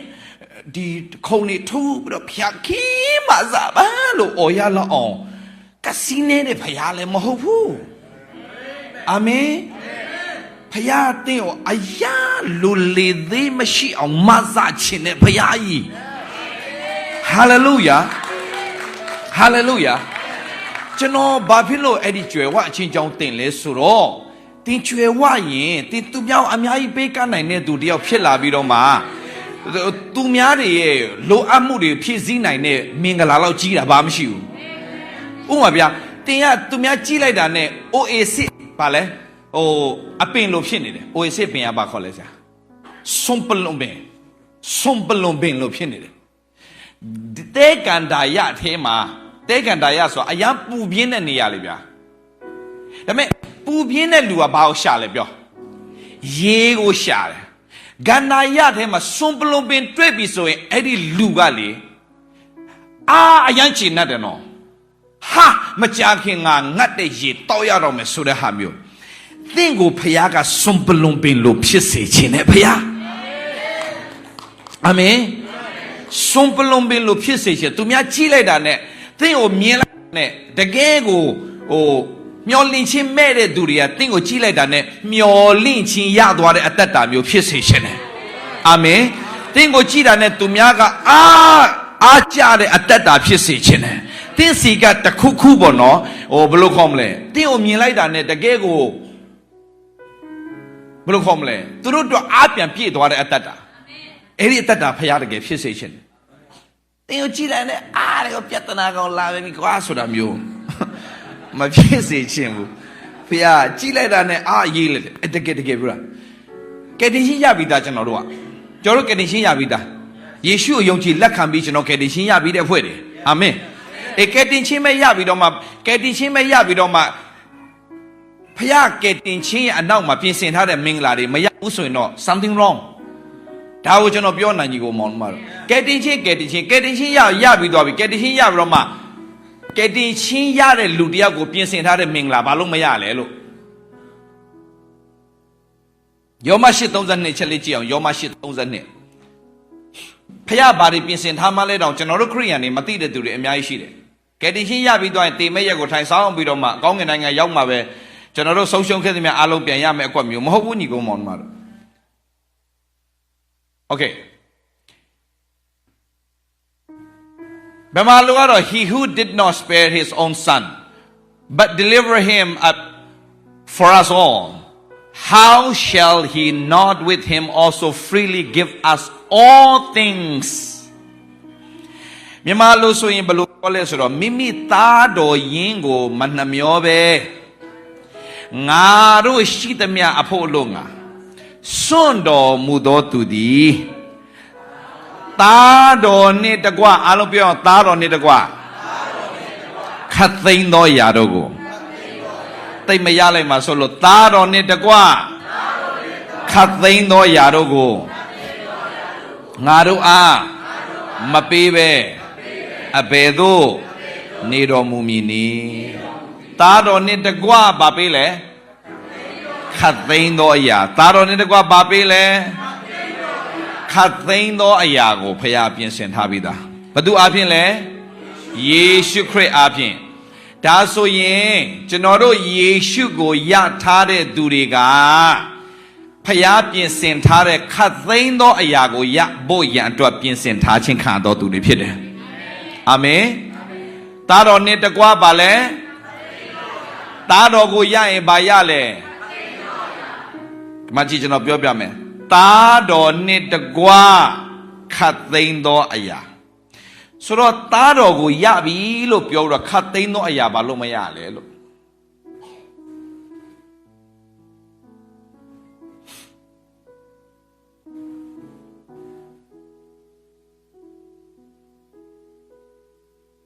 ကျွန်တော်တော့ယုံကြည်တယ်ယေရှုအဖြစ်ကျွန်တော်ကကောင်းကြီးအပြည့်အဝခံစားမယ်လူဆိုကျွန်တော်ယုံကြည်ထားပြီးသားကျွန်တော်ပြောရမယ်ကျွန်တော်လေမိသားစုလည်းကောင်းကြီးရှိတယ်ကျွန်တော်သားဆိုရင်အခုဖခင် worship ပိုင်းမှာအရာအသုံးပြုတဲ့အမှုတော်ဆောင်တယောက်ဖြစ်လာတယ်ကျွန်တော်သားကြီးရတကယ်တော့ကျမ်းစာကြောင်းလဲ तू ဆင်းတာလည်းမဟုတ်ဘူး तू ပြီးတာက तू ဘွဲ့ရတဲ့ဘွဲ့ရဘာလဲမသိပါဘူးဘာဘွဲ့လဲမီဒီယာနဲ့ပတ်သက်တဲ့တစ်ခုဗျမီဒီယာဘာလဲမီဒီ international media လားမသိအဲ့ဒါနဲ့ तू ကပြီးတာ तू ဘွဲ့ရတယ် तू ကိုယ်ပိုင်လုပ်ငန်းလုပ်ဖို့ပြင်ဆင်ရင်းနဲ့မှာနင်အလုပ်လုပ်ပြီးတော့ငါနောက်လိုက်ရတော့မှာမဟုတ်ဘူးတလလောက်ငါနောက်လိုက်ခဲ့ဆိုခေါ်သွားတာအဲ့တလမှာဝิญဉ်တော့သူ့ကိုကင်ဖမ်းလိုက်တော့ तू ကဘာမှအဲ့ဒီဘွဲ့ယူပြစ်ချပြီးတော့၄နှစ်လောက်တင်ထားတဲ့ဘွဲ့ယူပြစ်ချပြီးတော့ तू ကအခုဆရာဒေးဗစ်လာစီမှာလကနည်းနည်းလေးနဲ့ကျွန်တော်သူများပေးသလိုပဲသူ့ကိုပေးမှာပဲလေငါသားဆိုတော့မှပို့ပေးလို့မရတာဘာဖြစ် तू ကလည်းမကြိုက်ဘူးအဲ့ဒါအဖေသူများပေးသလိုပဲကျွန်တော်ပေးကျွန်တော်ကသူတို့လိုအမှုတော်ဆောင်ပဲပို့မပေးနဲ့ကျွန်တော်လည်းဟာလေလုယာပေါ့မပေးဘူးသူလည်းအစေးပဲသူဖျောက်အားကိုးတယ်ကျွန်တော်မျက်ရည်နဲ့မျက်ခွက်ကျွန်တော်သားလေးဖြတ်ခင်းအမှုတော်ဆောင်ဖြစ်စေတခါမတောင်းဖြစ်စေချင်တာပေါ့စိတ်ထဲမှာတော့ဒါပေမဲ့ကျွန်တော်နှလုံးသားဖြစ်ချင်တဲ့အရာကိုဖျားသိတယ်လေသိတယ်ကျွန်တော်အဲ့လိုမတောင်းကျွန်တော်ယုံမဲယုံတာဘာလို့ငါဖျားငါတောင်းတာထက်တာ၍ကောင်းတဲ့အရာတွေငါ့ကိုပြင်ဆင်ထားပြီးသားဖြစ်တယ်ဆိုတာကိုစိတ်ချပြီးတော့ကျွန်တော်ရှောက်မတောင်းဘူးကျွန်တော်ကအာမင်ကျွန်တော်ကြွယ်ဝခြင်းပေးပါလို့ကျွန်တော်မတောင်းဘူးဖះကိုဘယ်တော့မှဒါပေမဲ့ကျွန်တော်ဘာလို့ကြွယ်ဝလဲကျွန်တော်ဖះကျွန်တော်ကြွယ်ဝဖះဆိုတာကျွန်တော်လုံးဝစိတ်ချတာအာမင်အဲ့ဒီအတွေးခေါ်ပြောင်းရမှာကျွန်တော်တို့ကကြွယ်ဝခြင်းပေးပါကြွယ်ဝခြင်းပေးပါရှောက်တောင်းနေတာမဟုတ်ဘူးဖះကကျွန်တော်တို့ကိုတကယ်ကြွယ်ဝစေခြင်းနဲ့ဖះဖြစ်တယ်ဆိုတာသင်နံပါတ်1သင်သိရမယ်သင်ကအရန်ဝမ်းမြောက်စေခြင်းနဲ့ဖះဆိုတာသင်သိဖို့အင်မတန်အရေးကြီးတယ်စိတ်ချဖို့လည်းအင်မတန်အရေးကြီးတယ်အာမင်သင်ဖះကိုစိတ်ချပါညီကောင်မောင်တို့သင်စိတ်မချနိုင်ဘူးတခါလေးမှာဘာဖြစ်လို့လဲဆိုတော့သင်ကအတွေးခေါ်အမားတွေဝင်ထားလို့အဲ့ဒီအတွေးခေါ်အမားတွေကလည်းအဲ့ဒီအတွေးခေါ်အမားတွေတင်ပေးတဲ့ဆရာတွေကြောင့်ပဲဝင်သွားတာဆရာတွေကရှောက်တင်တယ်မပြောချင်ဘူးကျွန်တော်လဲဒါပေမဲ့ပြောမယ်ဘာတွေတင်လဲဆိုတော့မင်းကောင်းမှမကောင်းတာမင်းကိုဖះဘယ်လိုကောင်းကြီးပေးမှာမင်းဖះခင်ကောင်းကြီးခံစားခြင်းမင်းအကောင်းဆုံးအသက်ရှင်အဲ့ဒါမှားတဲ့စကားမမှန်ဘူးတင်ကောင်းမှတင်ကိုဖះကောင်းကြီးပေးမယ်ဆိုအဲ့ဒီဖះမကောင်းတဲ့ဖះခင်ဗျားတေချာစဉ်းစားရှုပ်သွားပြီလားမသိဘူးတင်ကောင်းမှဖះကောင်းကြီးပေးမယ်ဆိုအဲ့ဒီဖះမကောင်းတဲ့ဖះဖြစ်သွားပြီဘာဖြစ်လို့လဲအဲ့ဒါလူချင်းလှုပ်တဲ့အကျင့်မင်းကောင်းရင်ငါကောင်းမယ်မင်းမကောင်းငါကောင်းစရာဘာအကြောင်းမှမရှိဘူးအဲ့ဒီရုပ်ကိုစဉ်းစားကြအဲ့ဒီရုပ်ကိုမြင်ကြဟဲ့မင်းကောင်းကောင်းမယ်မင်းမကောင်းရင်တွားပြီအဲ့ဒါပေါက်ကြကောင်ဟုတ်လားစဉ်းစားကြည့်ဖះအဲ့ဒီအကွက်ကျွန်တော်သွားခင်းနေတာအဲ့ဒီအကွက်တွေကျွန်တော်လုံးတာမင်းပီတာမင်းကောင်းငါကောင်းမယ်မင်းမကောင်းတော့မင်းငါကြောင့်တည့်ရနော်မင်းအဲ့ဒီထားကျွေးတာဖះတေချာစဉ်းစားခင်ဗျားတို့ဟုတ်လားမို့လားဆိုဖះလို့ဖះမဟုတ်ငါတို့ဒီအပြစ်ရှိစဉ်ဘင်ခရစ်တော်ဒီငါတို့အတွက်ကြောင့်အသေးခံတော်မူခြင်းဟာလေလုယာငါတို့ကောင်းနေတဲ့အချိန်မှာမို့ငါတို့ဒီအပြစ်ရှိစဉ်မှပင်လေခရစ်တော်ဒီငါတို့အတွက်ကြောင့်အသေးခံတာမင်းကောင်းတာမကောင်းတာငါစိတ်ဝင်စားဘူးငါကမင်းအတွက်အမြဲတမ်းကောင်းမြတ်တဲ့ဖခင်ဖြစ်တယ်ဆိုတာကိုပြတယ်ဖခင်ဟာလေလုယာကျွန်တော်ကောင်းမှကျွန်တော်ပုံမှာဖခင်ကောင်းတာမဟုတ်ဘူး ဒါတော့ကျွန်တော်ကအတိဆုံးပဲဗျာကျွန်တော်တို့ကကောင်းခဲ့တဲ့ကောင်တွေမှမဟုတ်တာ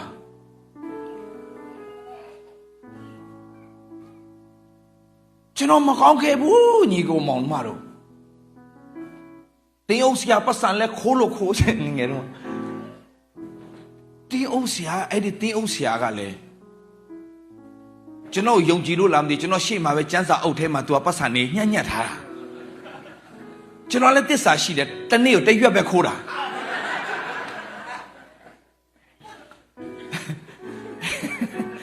အများကြီးရှိတယ်ဒါပေမဲ့ तू ကလည်းအဲ့လိုညှက်ထားတာအများကြီးအဲ့ဒီမှာကျွန်တော်တရွက်ပဲခိုးတာစိတ်တော့မကောင်းဘူးအဲ့တော့လည်းကိုကဆွဲကြမရှိတော့အဲ့ဒီမှာအကွက်ကပေါ်နေတော့ဆွဲလိုက်တာ तू တီတော့ကျွန်တော်ပြန်အောင်မတောင်းမှလိုက်ရအောင်ကျွန်တော်အမေကကျူရှင်သွားတင်ဖို့ထမိန်လေးကိုတေးသေးချာချာမိဘူးတိုက်ထားတာရေချိုးတဲ့အချိန်မှာကျွန်တော်အဲ့ထမိန်ကိုပဇွန်တောင်ဈေးမှာသွားရောင်းလိုက်ပြီဆိုပဇွန်တောင်ဈေးမှာကျွန်တော်အရန်တော်တာအဲ့ခောက်ထားတဲ့အားလေးကိုကြည့်နေရောနေရကောင်းလားကြည်လိုက်ကောင်းတယ်ဖြတ်မှာပြလိုက်သေးတာဟာကျွန်တော်အမေကပြန်ထွက်လာတော့ငါထမိန်မမလဲငါထမိန်မမလဲဘာမှမချောင်အကုန်ခိုးတာဘိန်းစားဘွားမှာဘိန်းစားဘွားအသေးခိုးတာကျွန်တော်တို့တဖွဲ့ဖျားเจ้าဝင်လာပြီဆိုရင်ဖျားเจ้าနဲ့မှရှိတဲ့အန်ဒီတွေပတ်စံအိတ်ကိုချထိုင်နေချက်ချင်းအဲ့ဒါတွေ့ပြန်လဲကျွန်တော်ဒေါသထွက်ပြန်မင်းအဲ့လောက်ထိတော့လဲငါတို့ဖျားเจ้าမှာဝင်မခိုးကွာမင်းတို့ကလည်းဘာအဲ့ဒီအန်ဒီတွေလည်းယုံရတဲ့လူတွေမှမဟုတ်တာဆိုတော့ဒေါသထွက်ပြန်ကိုယ့်ကိုပြန်စဉ်းစားလို့ဟုတ်ပြန်အောင်ကွာလေလစ်တာနဲ့အကုန်ခိုးတဲ့ကောင်လေကောင်းခဲ့တဲ့ကောင်တွေမဟုတ်ဘူးအမျိုးစုံပဲစားစရာမရှိအာတုပတွေရှောက်ရှာတာဘာမှစားစရာမရှိအိမ်ကလည်းလက်မခါတော့အိမ်ကလည်းမင်းတို့ဝင်လိုက်ငါတတ်မယ်ဘာညာအိမ်ကလည်းချိန်ရောတော့မပြလာဘူးကွာရောမလာဘူးကွာဆိုလည်းစားစရာလည်းမရှိဘူးအဲ့နဲ့ဘယ်မှာသိမလဲလိုက်ရှာနာတေးပြီးဆိုတဲ့အဲ့ဒီအာတုပဆိုင်ကတွားပြီးတော့အဲ့ဒီအာတုပအိမ်မှာဝင်လို့တို့ဘာလုံးနဲ့ဒါပေမဲ့တခါလေး overstay တွေဖြစ်ကုန်တာအာတုပချပတာကြာပြီကိုကစက်နေတော့ဟိုကလည်းပြန်ပြောရတယ်တေးတဲ့လူတွေတေးသွားတာကြာပါပြီတားတို့ရဲ့ပြန်มาတော့ဆိုအဲ့ကြမှာအော်ဟုတ်တယ်နော်ဟဲ့အောင်ပြန်မယ်ဟဲ့အောင်ဒီလိုကောင်းနေ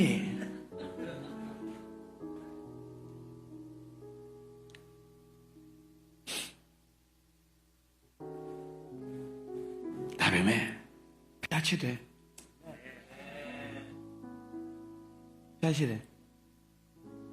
ဘယ်လိုချစ်တာလဲဆိုတော့ရင်းထလာရင်ကျွန်တော်တို့ကမူးရင်ပြီးတော့အကုန်လုံးတော့တာရင်းထပြီဆိုကျွန်တော်တို့အကုန်ဆွဲတာနောက်ဆုံးရှူစရာမရှိပေါင်နာမုံမှာ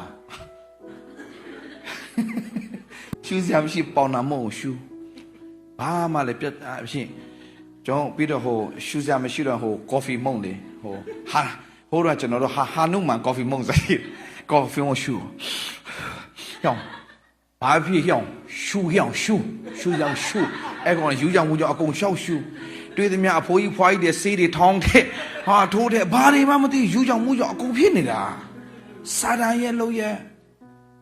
အဲ့နဲ့ဘာမှမမှုတော့ဒေါသထွက်ပြီးဟဲ့အောင်မင်းဘာအပြောက်ဆွဲချင်တယ်ကွာဘာရှိလဲဟိုတဲ့ကြီးကလည်းဟဲ့အောင်ပက်ဆီနဲ့အချိုမုံနဲ့တောက်လိုက်ဟဲ့အောင်အဲ့ဒါအပြောက်ပဲဟဲ့အောင်တကယ်ပြောက်လိုက်ဟဲ့အောင်မပြောက်ငါမင်းသတ်မှာတော့ပြောက်တယ်ဟဲ့အောင်ရေးပြောက်တယ်ချာโอเคလာတင်းဆိုလဲနှစ်ရက်ပြောက်သွားမသေးသွားတာယေရှုတော့လှုပ်ပြီးဒုံးဆိုကျွေးလိုက်တိတ်မကြောက်ခေါင်းကစိုက်သွားတာပြန်မထတော့နှစ်ရက်ယေရှုတော့ကြောင့်နည်းနည်းလေးမြတ်ထပ်ဆွဲရင်အခုတော့ခေါ်တော်မူခြင်းပေါ့နော်ပါတော့လည်းကြားပါပြီဒီလိုဘဝဒါပေမဲ့တရက်မှာအဲ့လိုမျိုးပဲအဲ့လိုနှစ်ရက်ပြောက်သွားတော့အရာနောင်တတွေရပြီးတော့ဖျားเจ้าနဲ့ပဲတွားတက်လိုက်သေး ဖျားเจ้าမှာတချင်းတစ်ပုတ်သွားဆိုမယ်မတေးဘဲနဲ့ပြန်ရှင်လာတဲ့အတွက်ကြောင့်ဖျားကြီးတော့ချီးမွမ်းနေဆိုတော့ဖျားเจ้าမှာနောင်တမြေရည်တွေထိန်ချုပ်မရှိကြခဲ့ပြီဆရာကြီးတော့ဒီလိုနောင်တရတော့ဝမ်းသာတယ်တိတ်မကြောက်3ရက်ပဲဒီနောင်တပြန်ဆွဲပြန်နေဒီနောင်တမကြောက်ဘူးအဲ့ဒီဆရာငါမင်းအတွက်ဘယ်တော့မှတတ်တယ်မခံတော့ဒေးဗလားမင်းရဲ့နောင်တ3ရက်နောင်တဒီလိုမျိုးပဲလုပ်ရင်းနဲ့တရက်မှာဒီလိုမျိုးပဲထပ်ဖြစ်ပြန်တယ်ကျွန်တော်ဘာမီတွန်အလုံး90တခါတည်းချဒါမတိုးတော့ဘာမီတွန်အလုံး90ချလဲမတိုးတိုးရင်လည်းတိုးနေမှာပေါ့အထဲမှာဒါမဲ့အုံနောက်ကမကောင်းတော့ဘူးလေဘာမှလည်းမဖြစ်တော့ဘူးမဖြစ်တော့ဘာမီတွန်အလုံး90ဆိုတာဒါသိမဲ့ကွာဒါမဲ့မသေးတော့ဘူးဘာဖြစ်မှမသိဘူးအဲ့နဲ့တငယ်ချင်းတယောက်ကတွေ့တော့ဘိမ့်မဲတစ်စက်လောက်ဆွဲလိုက်တငယ်ချင်းနဲ့ဘိမ့်မဲတစ်စက်ဆိုတာကလူတစ်ယောက်ဆိုရင်အဲ့ဒါပျောက်သွားအောင်တစ်စက်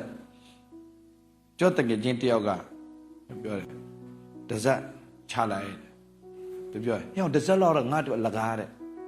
အဲ့ကောင်မဟုတ်ဘူးချလိုက်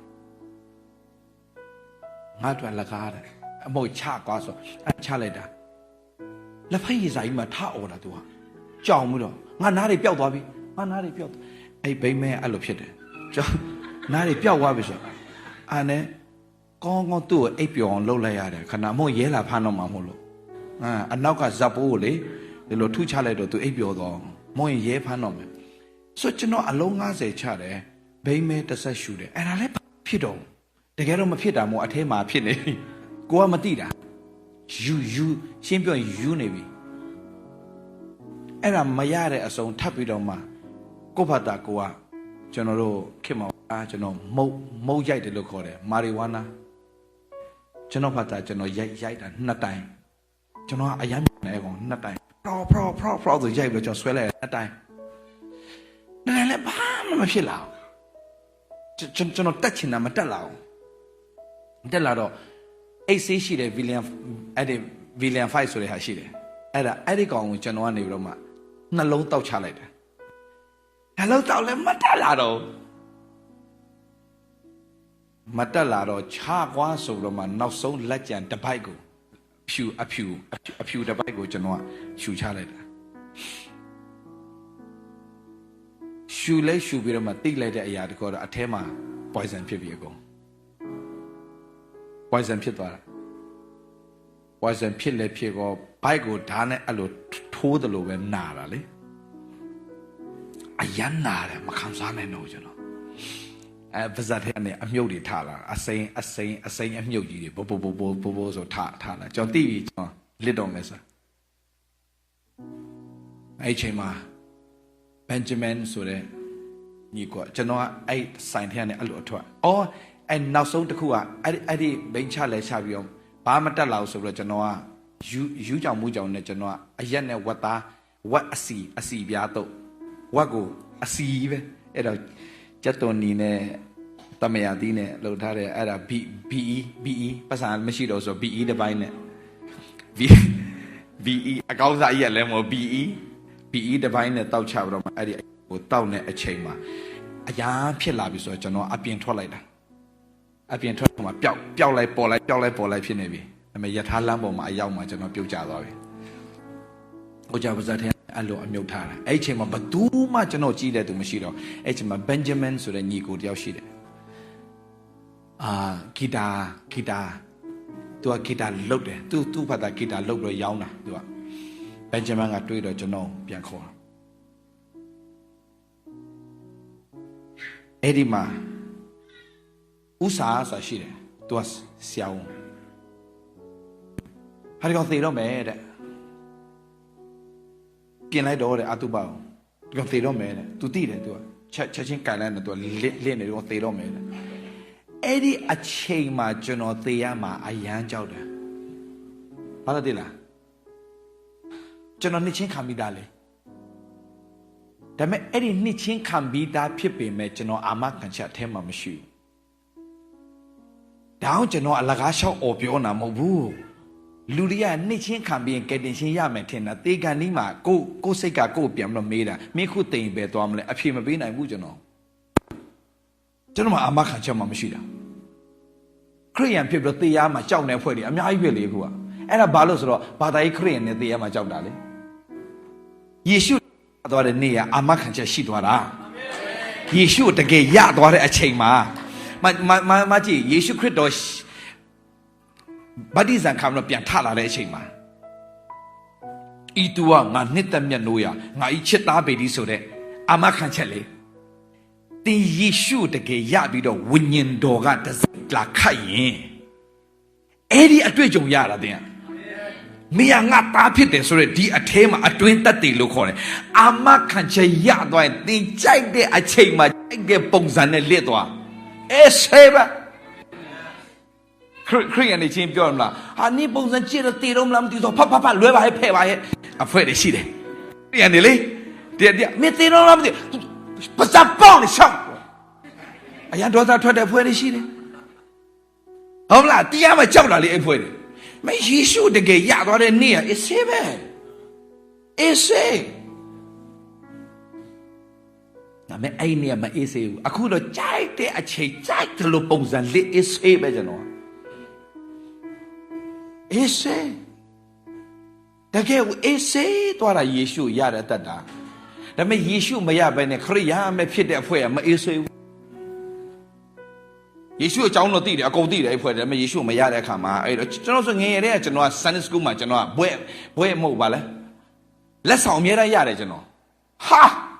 ကျမ်းစာတော်လို့ကျမ်းစာရွတ်တာအမှတ်အပြည့်ရတယ်ကျွန်တော်စင်မော်တက်ဖို့ငငယ်တွေကမကြောက်တဲ့ကောင်ဆိုတော့စင်မော်ရောက်ပြီဆိုတော့ကျွန်တော်က60ခုမြောက်တော့စာလာငွေကျွန်တော်ရွတ်ပါမယ်ဒီနေ့အမေအတန်မှာပြောင်းသွားတယ်ကျွန်တော်အရန်တော်တယ်ကျွန်တော်အဲ့ဒါဒါပေမဲ့12နှစ်မှာကျွန်တော်ကစပြီးတော့ပေါက်ရဆလုပ်ပြီဒီSunday Schoolမှာအရန်တော်တဲ့ကောင်ကပေါက်ရဆလုပ်ပြီဒီလိုဘဝနဲ့ကျွန်တော်ကြီးပြင်းလာခဲ့တဲ့ကောင်ဒါမဲ့အဲ့ဒီသေကန်နီးဖြစ်တဲ့အချိန်မှာကျွန်တော်မှအဖြေမရှိတော့မသိဘဲသွားမလဲဆိုတော့ကျွန်တော်မသိဘူးအဲ့ဒီအချိန်မှာကျွန်တော်ကအသက်ရှူလို့ချက်ဝတဲ့ချက်ဆိုတော့ကျွန်တော်သိတယ်ကျွန်တော်သေတော့မယ်ဆိုတာအဲ့ဒီအချိန်မှာကျွန်တော်ဖယားကိုတန်းခေါ်တာဒါမနေ့ကပြောတော့ကျမ်းပိုက်ယေရမိခန်းကြီး33ငယ်3ငါ့ကိုခေါ်လို့ငါထုမယ်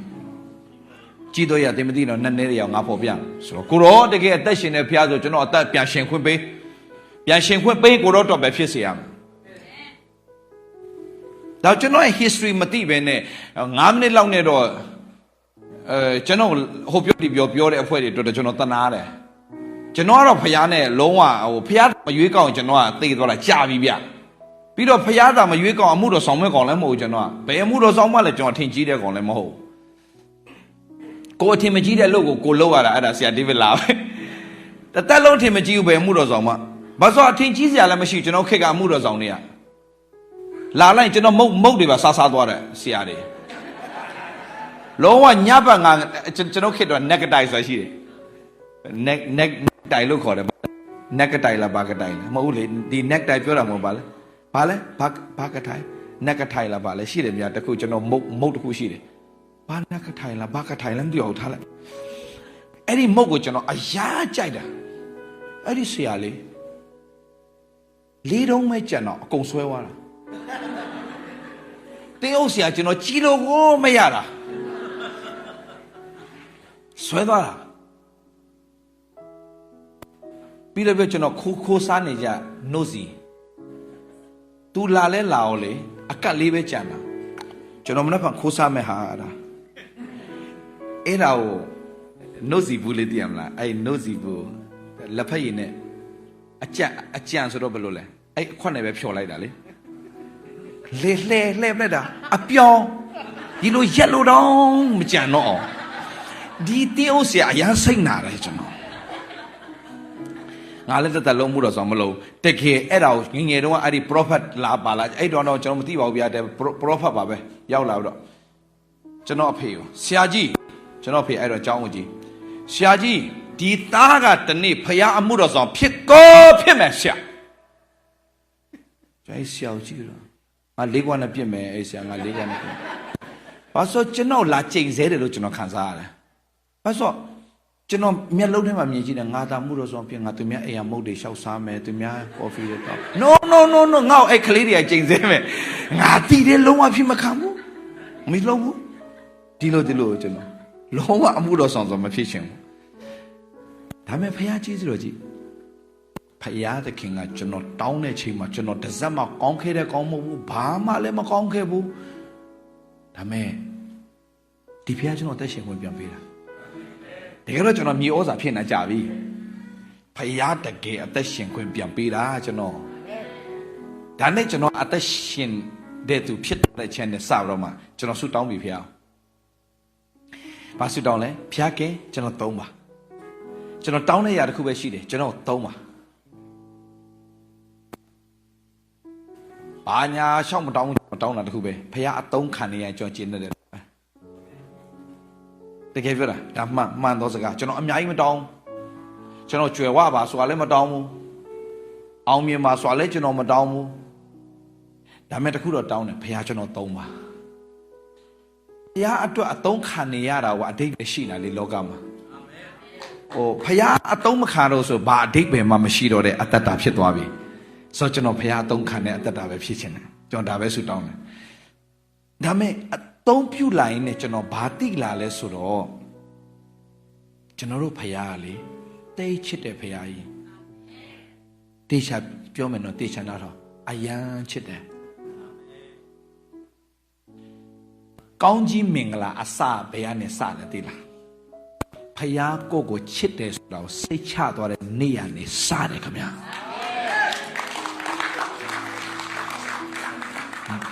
ကျွန်တော်တို့ဘာလို့ယုံကြည်သူတွေမှာပြေဝတဲ့ဖယားရဲ့မင်္ဂလာမခံစားလဲဆိုတော့ဖယားရဲ့မေတ္တာကိုတန်တရားရှိလို့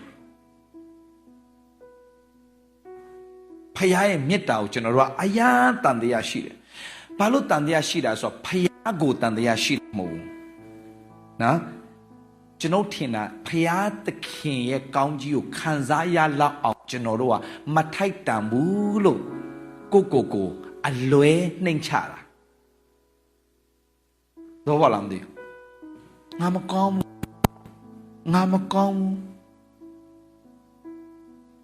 တင်းငါမကောင်းဘူးလို့ပြောတိုင်းမှာဖယားသခင်ဘယ်လောက်ဝမ်းနည်းလဲသိလားငါမထိုက်တန်ဘူးလို့ပြောတိုင်းမှာဖယားဘယ်လောက်ဝမ်းနည်းတယ်ထင်လဲငါမင်းကိုထိုက်တန်စေချင်လုံးအားကြီးလို့ငါကလဝကတိုင်းမှာမင်းအတွက်အသက်ကိုပေးခဲ့တာလေမင်းငါလဝကတိုင်းမှာလှဆောင်ပေးခဲ့တဲ့အရာအပေါ်မှာမင်းဘာလို့စိတ်မချနိုင်တာလဲ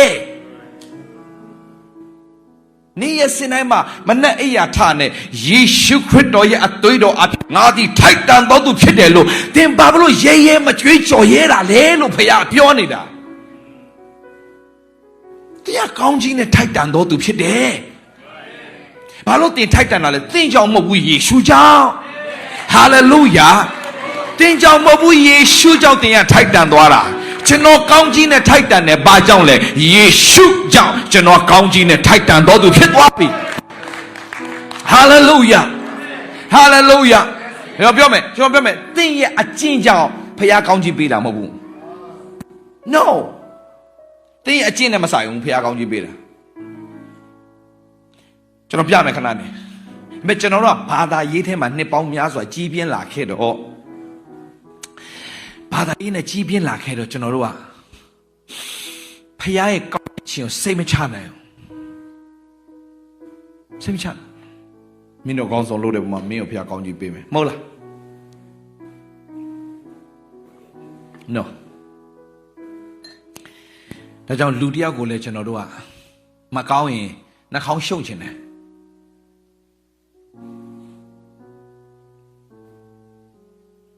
ကိုတတ်မှတ်ထားတဲ့ပုံစံမျိုးအဲ့လူတယောက်မဟုတ်ဘူးဆိုရင်နှာခေါင်းရှုံချင်တယ်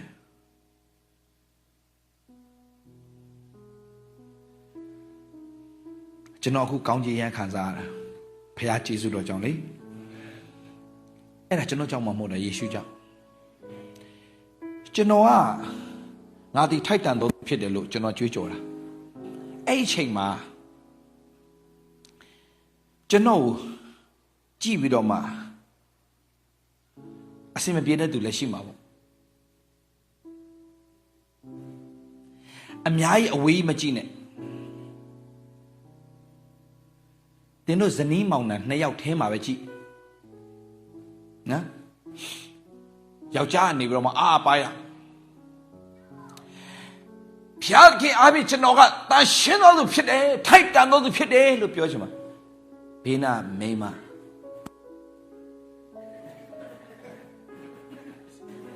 အိမ်မှာတစ်မျိုးဖျားเจ้าမှာတစ်မျိုးအမျိုးမျိုးပြောင်းတဲ့သူအများထိုက်တန်တယ်လှုပ်လိုက်သေးတယ်အိမ်မှာတစားမှစိတ်မရှိတဲ့ကောင်ဖျားเจ้าမှာကျတော့သူတော်ကောင်းလို့ဘာလို့အဲ့လိုဖြစ်တဲ့လင်မယားတွေရှိတယ်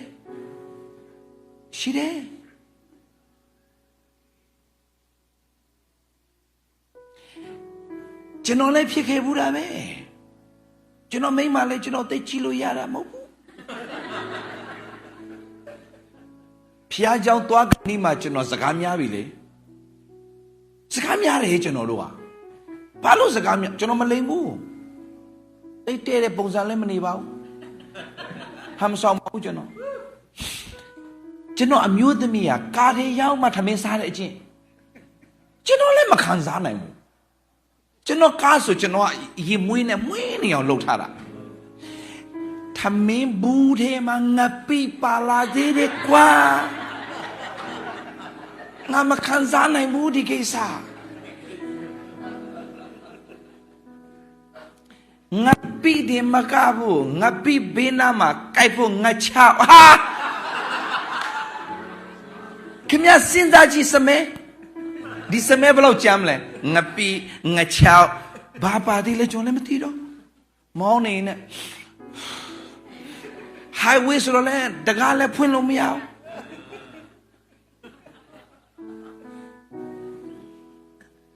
ကိုလည်းတီးခံသေးတယ်ဖျားကြောင်သွားမယ်ဆိုတော့ပြီးတော့ကိုကတရားဟောရမယ်လို့ဆိုတော့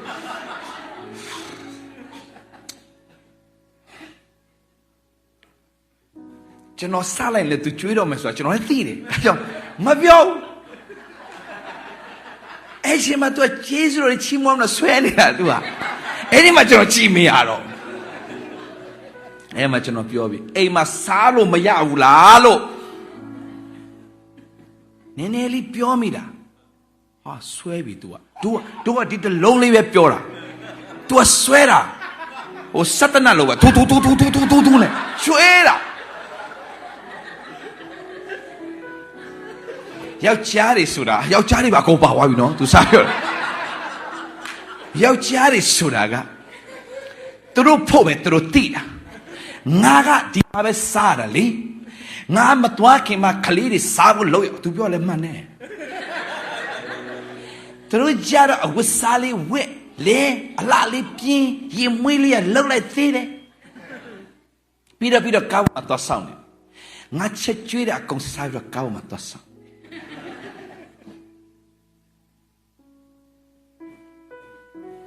ငါဆိုင်နေဆောင်မှာမဟုတ်အဲ့ဒါလည်းဟုတ်ပြန်နေဗျာဟုတ်နေဗျာပြောတဲ့စကားမရှိတော့ဗျာဒါပေမဲ့ကိုမရှိတော့ရင် तू ကပိုရှိတယ်ကိုကညိတ်လိုက်ရင် तू ကကျွေးပြီးသွားအားလုံးလောက်ရတာငါနည်းနည်းဝိုက်ကူပါလားဟာကိုကအဖြစ်သားတော့ပြန်ဖြစ်တဲ့အကွက်တွေပြန်ဖြစ်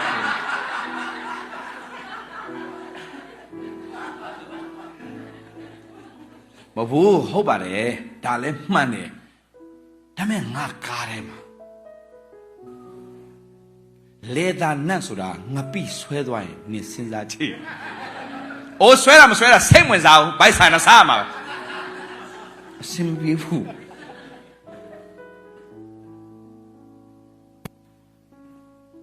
နိုင်ယူဝတ်မောင်းရမယ်ခီးကိုကျွန်တော်15မိနစ်အပြတ်မောင်းပလိုက်တယ်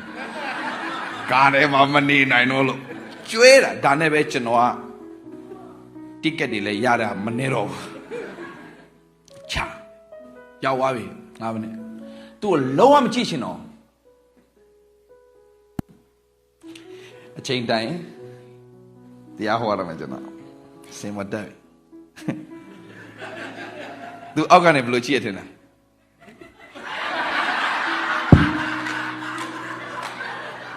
သူပြောချင်တာနင်ဘာဟောမလဲနင်ဘာဟောမလဲနင်ဟောမဲ့ဟာအလုံးငါတိပြီးသားဆိုတဲ့ယုံနေကိုကြည့်တော့လားကြီးလေကြည့်တာဒါနဲ့ကျွန်တော်တရားဟောရင်သူ့ကိုဘယ်တော့မှမကြည့်တော့ဘူးသူအရှိတဲထိုင်ကျွန်တော်လူဘေးနောက်ကြည့်တယ်လျှော်လိုက်တယ်ဒီဘက်ပြန်ကြည့်သူဘယ်တော့မကြည့်ဘူးကြည့်မိရင်ကျွန်တော်ဟဲ့မလိုင်းနေပြောက်သွားမှကြောက်လို့တခါရောက်လို့သွားကြည့်မင်းလေကျွေးလိုက်ပြီမျက်စောင်းထိုးလာဖောင်းဆိုထိုးလိုက်ပြီမလွယ်ဘူး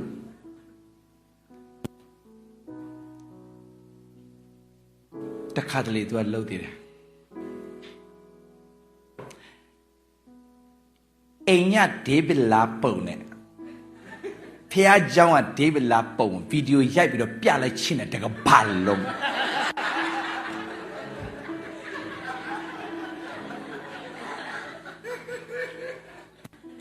သူပြောတော့လေဟုတ်တော့ဟုတ်တာပဲမလွယ်ဘူး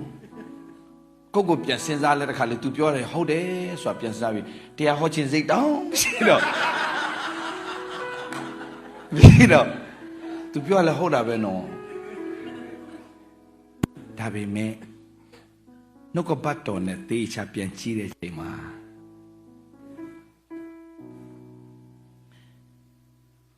သူပြောတာမှန်ပါတယ်အဲ့ဒါအမှန်တရားဒါပေမဲ့တမာတရားကြတော့နော်ငါသားမင်းရထိုက်တန်တယ်မင်းရထိုက်တန်တယ်မင်းရထိုက်တန်တယ်ဘယ်သူကြောင့်လဲဆိုတော့မင်းကြောင့်မဟုတ်ဘူးယေရှုကြောင့်အာမင်အာမင်ခါလေးမှာကျွန်တော်လေဟာငါလိုလူမျိုးကွာငါမထိုက်တန်ဘူးငါမထိုက်တန်ဘူး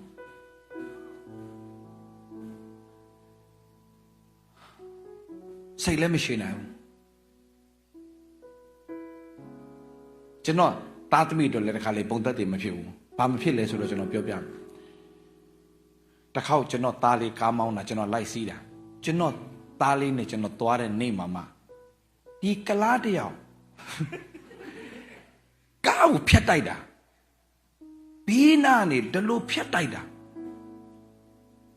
ဒီလိုလာတာကိုခလဲကနေတုံးဆိုချတာကားဒလို့လဲသွားတာလေဘရဘုံဆိုပလက်ဖောင်းကိုရောက်သွားတာကျွန်တော်ရောက်ချင်းမဲ့လူကနေတယ်ပညာမနေဘူးဆိုတာဘေးချင်းကားထဲကနေကျွန်တော်ခုန်ထွက်သွားပြီးတော့အဲ့ဒီကလားကိုကျွန်တော်ဟာလဲပြီးညစ်ထားပြီးသား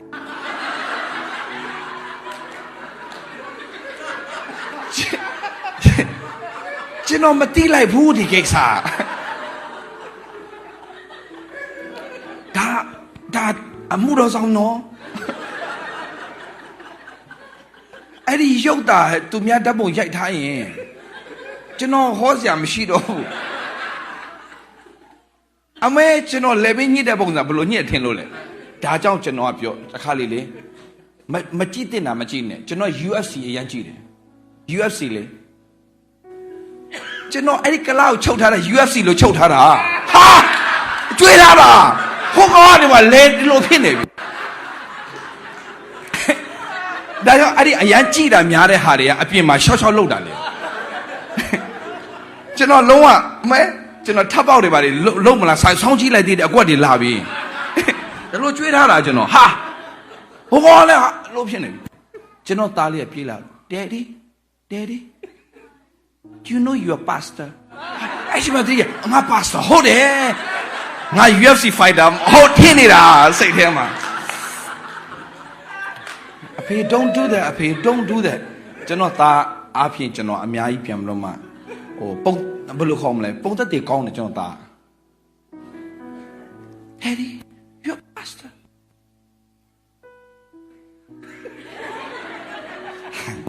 မ လည်းကျွန်တော်ပြန်လို့ပြတော့ sorry man အဲ့ကလာလေပင်လေချုပ်တယ် sorry လေပြောတယ်သူလည်းနားမလဲတော့ကျွန်တော်သူတော်တော်လေးနားမလဲနိုင်ဘူးဒီလူကယူမြယူနေပြီလားပါလားကျွန်တော်အဲ့လိုချုပ်လဲချုပ်ပဲသူ့ကိုတခါလေအင်ကြီးရပြန်လို့ sorry ပဲ sorry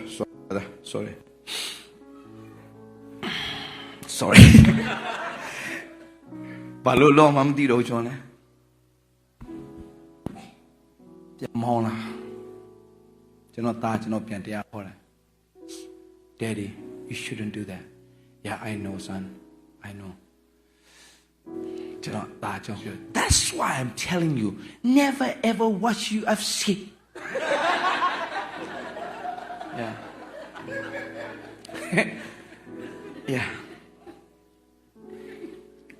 yeah I know son you always said that you know but ဘာညာသူရှောက်ပြောကျွန်တော်လည်းစိတ်မကောင်းဒါအဖေကိုပြန်ဆူတာခါတာမမိုက်ဘူးမိန်းမဆူတာတစ်မျိုးသားဆူတာတစ်မျိုး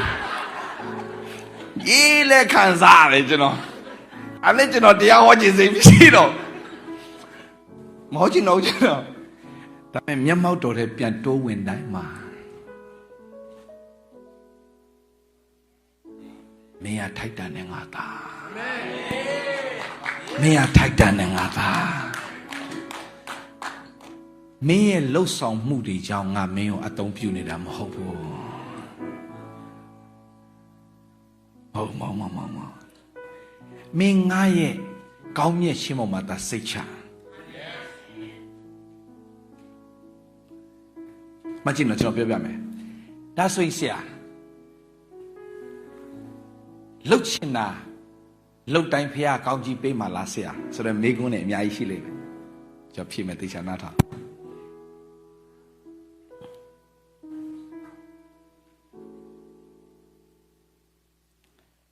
ကျွန်တော်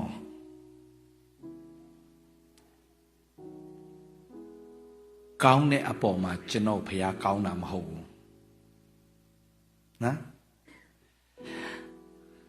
ဖះသခင်ကျွန်တော်အပေါ်မှာကောင်းလွန်းလို့ကျွန်တော်ကောင်းလာတာဒီတေချာနာဆောင်ကြီးကမောင်မကျွန်တော်ကောင်းလွန်းလို့ကျွန်တော်အပေါ်မှာကောင်းတာမဟုတ်ဘူးဘာသာရေးကတင်လိုက်တာမင်းအကောင်းဆုံးအသက်ရှင်မင်းပေါ်မှာဘုရားသခင်အကောင်းဆုံးပြန်ပြီးတော့မဆမယ်မဟုတ်ဘူးတင်လေတုံတင်ပေးနာမှာရှိတဲ့သူတွေရောအားလုံးတုံတင်ပေးတင်တို့လေ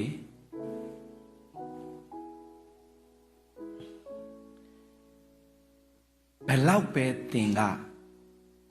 ဖះမနှစ်သက်တဲ့အတ္တတာထဲမှာတင်အသက်ရှင်ပါစေလေတင်ဖះနဲ့ပဲပြန်တိုးဝင်ဖះနဲ့ပဲပြန်တိုးဝင်တင်ပေါက်ကရလှုပ်လေဖះနဲ့ပို့ပြီးတော့နီးအောင်နေရှင်းအောင်ကျွန်တော်တင်ပေးမယ်အခုအရေးကြီးလို့လူထင်တာကဘလို့ခေါ်လဲကွာမကောင်းတော့ဘူးဆိုရင်ဖះနဲ့မနီးချင်တော့လေအဲ့ဒါစာတိုင်းလက်ကွက်လေတာတင်မကောင်းလေဖျားနဲ့ပို့တိုးဝင်ရင်ဖျားတခင်ကဘာလုပ်လဲဆိုတင်းရဲ့မကောင်းခြင်းနဲ့အားလုံးသူ့ရဲ့ကောင်းခြင်းနဲ့သူပြန်ပြီးတော့မှလဲပလိုက်တာမကြည့်ကျွန်တော်ပြမယ်ကျွန်တော်ပြမယ်မကြည့်မဿဲအခန်းကြီး၈ကိုတွားကြည့်မဿဲအခန်းကြီး၈အငယ်၁ကနေစကြည့်အောင်တင်ကောင်းတဲ့အပေါ်မှာဖျားတခင်ကောင်းတာမဟုတ်ဘူးဒါပေမဲ့ဖျားသခင်ကောင်းမြတ်လို့နောက်တင်ခံစားလာရရင်ပေါက်ကရလှုပ်ချင်တာတော့မှတင်မလှုပ်တော့ဘူးပြန်မနာထောင်နော်တင်ကောင်းလို့ဖျားကောင်းတာမဟုတ်ဒါပေမဲ့ဖျားကောင်းမြတ်ခြင်းကိုတင်ခံစားလာရရင်တင်ပေါက်ကရလှုပ်ချင်တာတော့မှတင်မလှုပ်တော့ဘာကြောင့်လဲဆိုတော့လူတယောက်ကဘာဖြစ်လို့လူတွေပေါ်မကောင်းနိုင်လေသီလားတချို့လူတွေရှိတယ်သူများပေါ်မှာဘယ်တော့မကောင်းတဲ့လူတွေကလေသူတို့ကလည်းသူများသူတို့ပေါ်မကောင်းခဲ့တဲ့အတွက်ကြောင့်သူတို့လည်းပဲမကောင်းတတ်တော့သူများပေါ်မှာဒါပေမဲ့ ဖယားကောင်းမြတ်ခြင်းကိုအယံခံစားတဲ့သူဟာသူ့ရဲ့အတ္တတာလည်းပဲလေသူများအပေါ်မှာကောင်းဖို့အကြောင်းပဲပြန်ဖြစ်လာတယ်အာမင်အာမင်ဆိုတော့ဖယားကတင့်ကိုကောင်းဖို့ကောင်းကြီးပေးတာဗျာကျွန်တော်ကအခုကျွန်တော်ပေါ်မှာကောင်းတဲ့သူတွေအများကြီးပဲကျွန်တော် ministry ထဲမှာပဲကျွန်တော်မကောင်းတဲ့သူတွေအများကြီးရှိတယ်အဲမတက်တာလို့အရေးလာခုန်နေကြတာအစဉ်ပြေရင်ကျွန်တော်ကံတော့ဖြန့်ထွက်မဲ့သူတွေအများကြီးရှိတယ် ministry ထဲမှာလေဒါပေမဲ့တိနဲ့ကျွန်တော်သူတို့ဘာလို့လက်ခံတယ်လို့ထင်လဲတိနဲ့ဘာလို့လက်ခံတာလဲဟမ်ဖယားလဲကျွန်တော်တို့အဲ့လိုပဲဆွဲခေါ်ခဲ့တာလေကျွန်တော်တို့ကောင်းတဲ့ပုံမှာဖယားကျွန်တော်ကောင်းတာမဟုတ်ဘူးလေကျွန်တော်မကောင်းတဲ့ကျွန်တော်ပုံမှာအရန်ကောင်းတာတိလာတဲ့အချိန်မှာကျွန်တော်တရိစ္ဆာန်မို့ကျွန်တော်လူတွေဗျဖယားကျွန်တော်မကောင်းခင်တည်းကမထိုက်တန်တော်ညာလဲထိုက်တန်စေတဲ့ဖယားရဲ့မေတ္တာကိုခံစားလာတဲ့အခါမှာအဲ့ဒီဖယားအတွက်ပဲအကောင်းဆုံးအသက်ရှင်ခြင်းနဲ့စိတ်ဖြစ်လာတယ်ဟာလေလုယာမကြည့်နော်ဖယားဘယ်လောက်ထိကောင်းတယ်ထင်လို့လဲသင်ရဲ့အသက်တာအကောင်းဆုံးအသက်ရှင်လာတဲ့အထိသူ့ရဲ့ကောင်းမြတ်ခြင်းနဲ့သူကလွှမ်းခြုံနေဖယားဖြစ်တယ်ဟာလေလုယာကျွန်တော်ယုံတယ်ကျွန်တော်ရဲ့အနာဂတ်ဖယားရဲ့ကောင်းမြတ်ခြင်းတွေကြောင့်ကျွန်တော်လူတွေပေါ်မှာတာ၍ကောင်းသောသူဖြစ်လာတယ်တာ၍ဖယားခင်လှုပ်ဆောင်အောင်မယ်အာမင်ကျွန်တော်ပေါ်ကောင်းမကောင်းကျွန်တော်စိတ်ဝင်စားတော့ဘူးကျွန်တော်ရဲ့ဆုံးဖြတ်ချက်တစ်ခုကတော့ဖယားကျွန်တော်ပေါ်ကောင်းတယ်လူတွေပေါ်ကျွန်တော်ကောင်းမယ်ဒါပဲဟာလေလုယာကျွန်တော်ပေါ်အမြဲတမ်းကောင်းမြတ်တဲ့ဖယားလူတွေကိုလည်းကျွန်တော်ကောင်းမကောင်းစိတ်ဝင်စားတော့ကျွန်တော်ရဲ့ကောင်းမြတ်ခြင်းတွေပဲသူတို့ခံစားရမယ်ဒါပဲကျွန်တော်ဆုံးဖြတ်လိုက်တယ်အဲ့ဒါဘာသူတင်ပေးတာလဲဖယားကျွန်တော်တင်ပေးတာဖျားခင်နာမှာပုံကြည့်ပါစေကျွန်တော်ပြမယ်တင်းရဲ့မကောင်းခြင်းอ่ะဖယားရဲ့ကောင်းမြတ်ခြင်းကိုစီတာလို့မရအောင်သိချင်တာတင်းရဲ့မကောင်းခြင်းကဖယားရဲ့ကောင်းမြတ်ခြင်းကိုစီတာလို့မရအောင်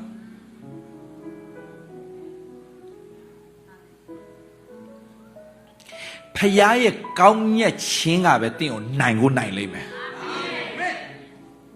ကျွန်တော်ပြမယ်ခုတခုပဲစိတ်ဆရာကနေတချင်းလေးတာရလာမသိပဘွိုးဆရာအတမ်းခေါ်တာမှန်တယ်နော်ပဘွိုးဆရာကနေတချင်းလေးမနေကဘာကီးလဲတာလေအီလားအီလောက်ကြည့်ပါမနေကကိုယ်တော်ရှင်ကောင်းမြတ်ခဲ့ပါတယ်ဒီနေ့လေကိုယ်တော်ဒီကောင်းမြတ်လို့နေတယ်မြင်ရတဲ့အနာဂတ်အတွက်ကြိုတင်ချီးမွမ်းအောင်မယ်ထာဝရဘုရားသည်အစဉ်ကောင်းမြတ်တော်မူတယ်အကြဘူးလားဟာနေရတော့တယ်ကြာအဲ့လုံးဝကွက်တိနေတီးနေတဲ့ဟာလုံးဝကွက်တိမိုက်တယ်ပေါ်ပွားနေဟယ်လိုโอเคမိုက်ကနည်းနည်းလွတ်သွားတာမနေကကိုယ်တော်ရှင်ကောင်းမြတ်ခဲ့ပါတယ်ဒီနေ့လေကိုယ်တော်ဒီကောင်းမြတ်လို့နေတယ်မမြင်ရတဲ့အနာဂတ်အတွက်ကြိုတင်ချီးမွမ်းအောင်မယ်ထာဝရဘုရားသည်အစဉ်ကောင်းမြတ်တော်မူတယ်မနေကကိုယ်တော်ရှင်ကောင်းမြတ်ခဲ့ပါတယ်ဒီနေ့လေကိုယ်တော်ဒီကောင်းမြတ်လို့နေတယ်မမြင်ရတဲ့အနာဂတ်အတွက်ကြိုတင်ချီးမွမ်းအောင်မယ်ထာဝရဘုရားသည်အရှင်ကောင်းမြတ်တော်မူတယ်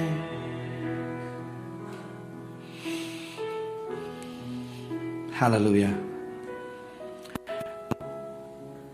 မဿဲခန်းကြီး8အငယ်1မှာ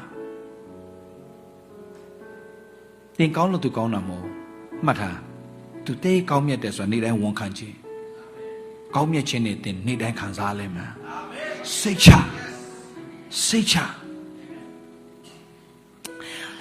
မှတ်ထားဖခင်ကောင်းမြတ်ခြင်းတင်မှခံစားပဲနဲ့ဘယ်တော့မှတင်အကောင်းဆုံးအသက်မရှိနိုင်ဘူးဖခင်အတွက်မကြားမှာဆိုလို့ပြန်ပြောမယ်ကျွန်တော်ဖခင်အတွက်အကောင်းဆုံးအသက်ရှင်နိုင်တာဘာကြောင့်လဲသိလားသူ့ရဲ့ကောင်းမြတ်ခြင်းကိုအရန်ခံစားလို့လူတစ်ယောက်ကဖခင်ကောင်းမြတ်ခြင်းမခံစားပဲနဲ့တင်ဖခင်အတွက်ကောင်းဖို့ဆိုတာမဖြစ်နိုင်ဘူးဘာလို့သိလားဖခင်ကောင်းမြတ်ခြင်းမခံစားပဲနဲ့အကောင်းဆုံးတင်ဘယ်တော့မှအသက်မရှိနိုင်ဘူးနေမရှိပဲနဲ့လာအလင်းမလင်းနိုင်တဲ့ကဲ့သို့နေမရှိပဲနဲ့လာအလင်းမလင်းနိုင်တဲ့ကဲ့သို့ဖခင်ကောင်းမြတ်ခြင်းမခံစားရင်ဘယ်တော့မှဖခင်အတွက်အကောင်းဆုံးပြန်အသက်မရှိနိုင်ဘူးတို့မှာဘာကောင်းမြတ်ခြင်းမှမရှိဘူးဖခင်မှာပဲရှိတာကောင်းမြတ်ခြင်းဆိုမရမှာပြန်ပြောမယ်ကောင်းမြတ်ခြင်းဆိုတာတို့မှာမရှိဘူးတို့ကဟန်ဆောင်နေတာလောကမှာလူ2မျိုးပဲရှိတယ်ဟန်ဆောင်တတ်တဲ့လူနဲ့ဟန်မဆောင်တတ်တဲ့လူဟန်ဆောင်တတ်တဲ့လူကိုလူတွေကလူကောင်းလို့ပြောတယ်ဟန်မဆောင်တတ်တဲ့လူကြတော့လူဆိုးတဲ့ဒီ2မျိုးလုံးကမကောင်းဘူးဟန်ဆောင်တတ်တော့ဗာလဲလူကောင်းတယ်ဟန်မဆောင်တတ်တော့ဒါပေမဲ့2မျိုးလုံးကတယောက်မှမကောင်းဘူးဟိုကဟန်ဆောင်နေတာဟိုကဟန်မဆောင်တတ်တော့မရိုင်းနေတယ်အကောင်နဲ့ဟန်ဆောင်တဲ့ကောင်ကြတော့ hello okay thank you god bless you အဲ့ဒါဟန်ဆောင်နေတာနောက်ခဏအပြင်ထွက်ရင် तू ဘလူးရုပ်ပေါက်တော့မှ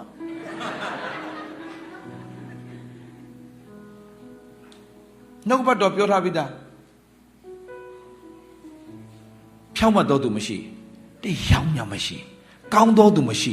တရားမျှမရှိဘူးတဲ့နှုတ်ဘတ်တော်ပြောပြီးသားရှင်းလေးကိုယ့်ကိုကောင်းတယ်မထင်နဲ့တရားမကောင်းလူကိုပေါင်းလို့ဒီဒုစရိုက်ကိုပြု၍ဖျားသခင်ရှိမှာအသရေပြတ်တယ်တဲ့ကျမ်းစာဆရာရေးထားတာ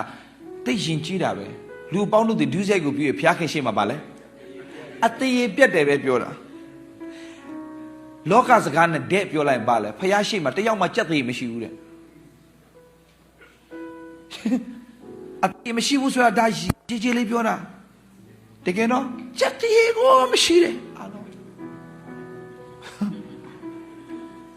ဒါတို့အချင်းချင်းဘာလို့ကြလဲရင်ချင်းချင်းနဲ့ဂုံတရေရှိလူကြီးများဟုတ်လားဒါပေမဲ့ဖျားရှိမှာပါလဲတရားမှကြက်တည်မရှိတဲ့အဖွဲတွေတဲ့စဉ်းစားကြည့်ဟန်ဆောင်တဲ့လူဟာလူကောင်းဟန်မဆောင်တတ်တော့ဒါပေမဲ့ဖျားရှိမှာတရားမှကြက်တည်ကိုမရှိတဲ့အဖွဲရှင်းလေးရှင်းလေးပဲဒါကြောင့်ဆရာကြီးတယောက်ဟောတာကျွန်တော်သဘောကျကျွန်တော်ငယ်ငယ်တော့ကျမ်းစာသင်တန်းစပြီးတော့နိုးထကာစားဆိုကျမ်းစာသင်တန်းတွေရှောက်တတ်တာယေရှုကလဝကတိုင်မှာဘယ်လိုသေတာလဲအောက်ကလူတွေကအိုးနာကျင်စွာအတိခါတာ no ယေရှုကသေခြင်းစိုးနဲ့သေတာဟာတို့ကလည်းနားချလို့မကောင်းဘူးနော်နားထောင်ဘယ်လိုသေတာလဲဆရာကြီးကတင်တော့အောက်ကလိုက်ခေါ်သေခြင်းစိုးနဲ့သေတာအေးအဲ့လိုယေရှုသေခြင်းစိုးနဲ့သေရတာဘသူတွေတွက်လဲအောက်ကအဖွဲ့တွေကျွန်တော်ကျမတို့တွက်အဲ့လိုမပြောရဘူးယေရှုသေခြင်းစိုးနဲ့သေတာဒီကသေခြင်းစိုးတွေတွက်လို့ပြော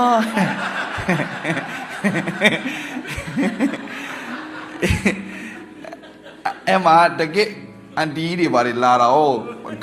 ဂတော်တွေလာတော့အဲ့လိုမျိုးတွေလာသေခြင်းစိုးဆိုသူလည်းတိတ်မပြောချင်တော့ယေရှုကဘလို့တေးလဲတေးခြင်းစိုးနဲ့တေးတယ်အဲ့ဒီတေးခြင်းစိုးနဲ့တေးတာဘသူတွေတွက်လဲအောက်ကအဖွဲ့တွေမပြောချင်လဲတေးခြင်းစိုးတွေတွက်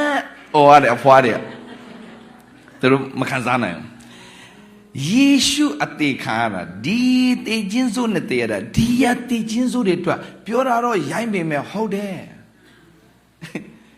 သူသာတို့အတွက်တေးခြင်းစိုးနဲ့မတေးရင်တို့ကတေးခြင်းစိုးနဲ့တေးရမယ့်အဖွဲ့တွေဟုတ်တယ်ယေရှုကြောင့်ကျွန်တော်သေခြင်းစိုးဘဝနဲ့လွတ်သွားတာ မင်္ဂလာရှိသောသူတွေဖြစ်တာအတရေရှိသောသူတွေဖြစ်တာကျွန်တော်တို့ကအခုကယေရှုကြောင့်ကျွန်တော်တို့ကဘုန်းနဲ့ပြည့်တဲ့သူတွေဖြစ်လာ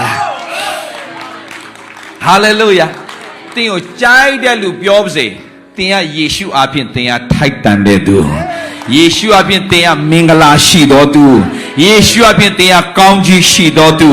ယေရှုအပြင်ဖခင်ရှင်ရှေ့မှာမျက်နှာသာရသောသူဖြစ်စေတယ်အာမင်ဘသူကြောင့်လဲယေရှုကြောင့်ရေးရပြောရမင်းကောင်းတာဘာမှရှိပါဘူးပြောလိမ့်မယ်တစ်ချက်ပဲတင်ဖခင်မျက်မှောက်တော်တဲ့တိုးဝင်စမ်းတယ်အဲ့မှာဖခင်သခင်ဘာလို့လဲသိလားသူ့ရဲ့ကောင်းမြတ်ခြင်းနဲ့တင်းရဲ့မကောင်းတာနဲ့အကုန်လဲတော့မယ်သူကြည်တာဖခင်မျက်မှောက်တော်ထဲမှာရေးလဲဆွဲတာပြမယ်အခုโอเคမြန်မာလိုတယောက်လောက်ဖတ်ပြပါလားဆရာနဲ့ဆရာရဲ့အတန်လေးနဲ့ဆရာထန်းတောင်ရဲ့အတန်လေးနဲ့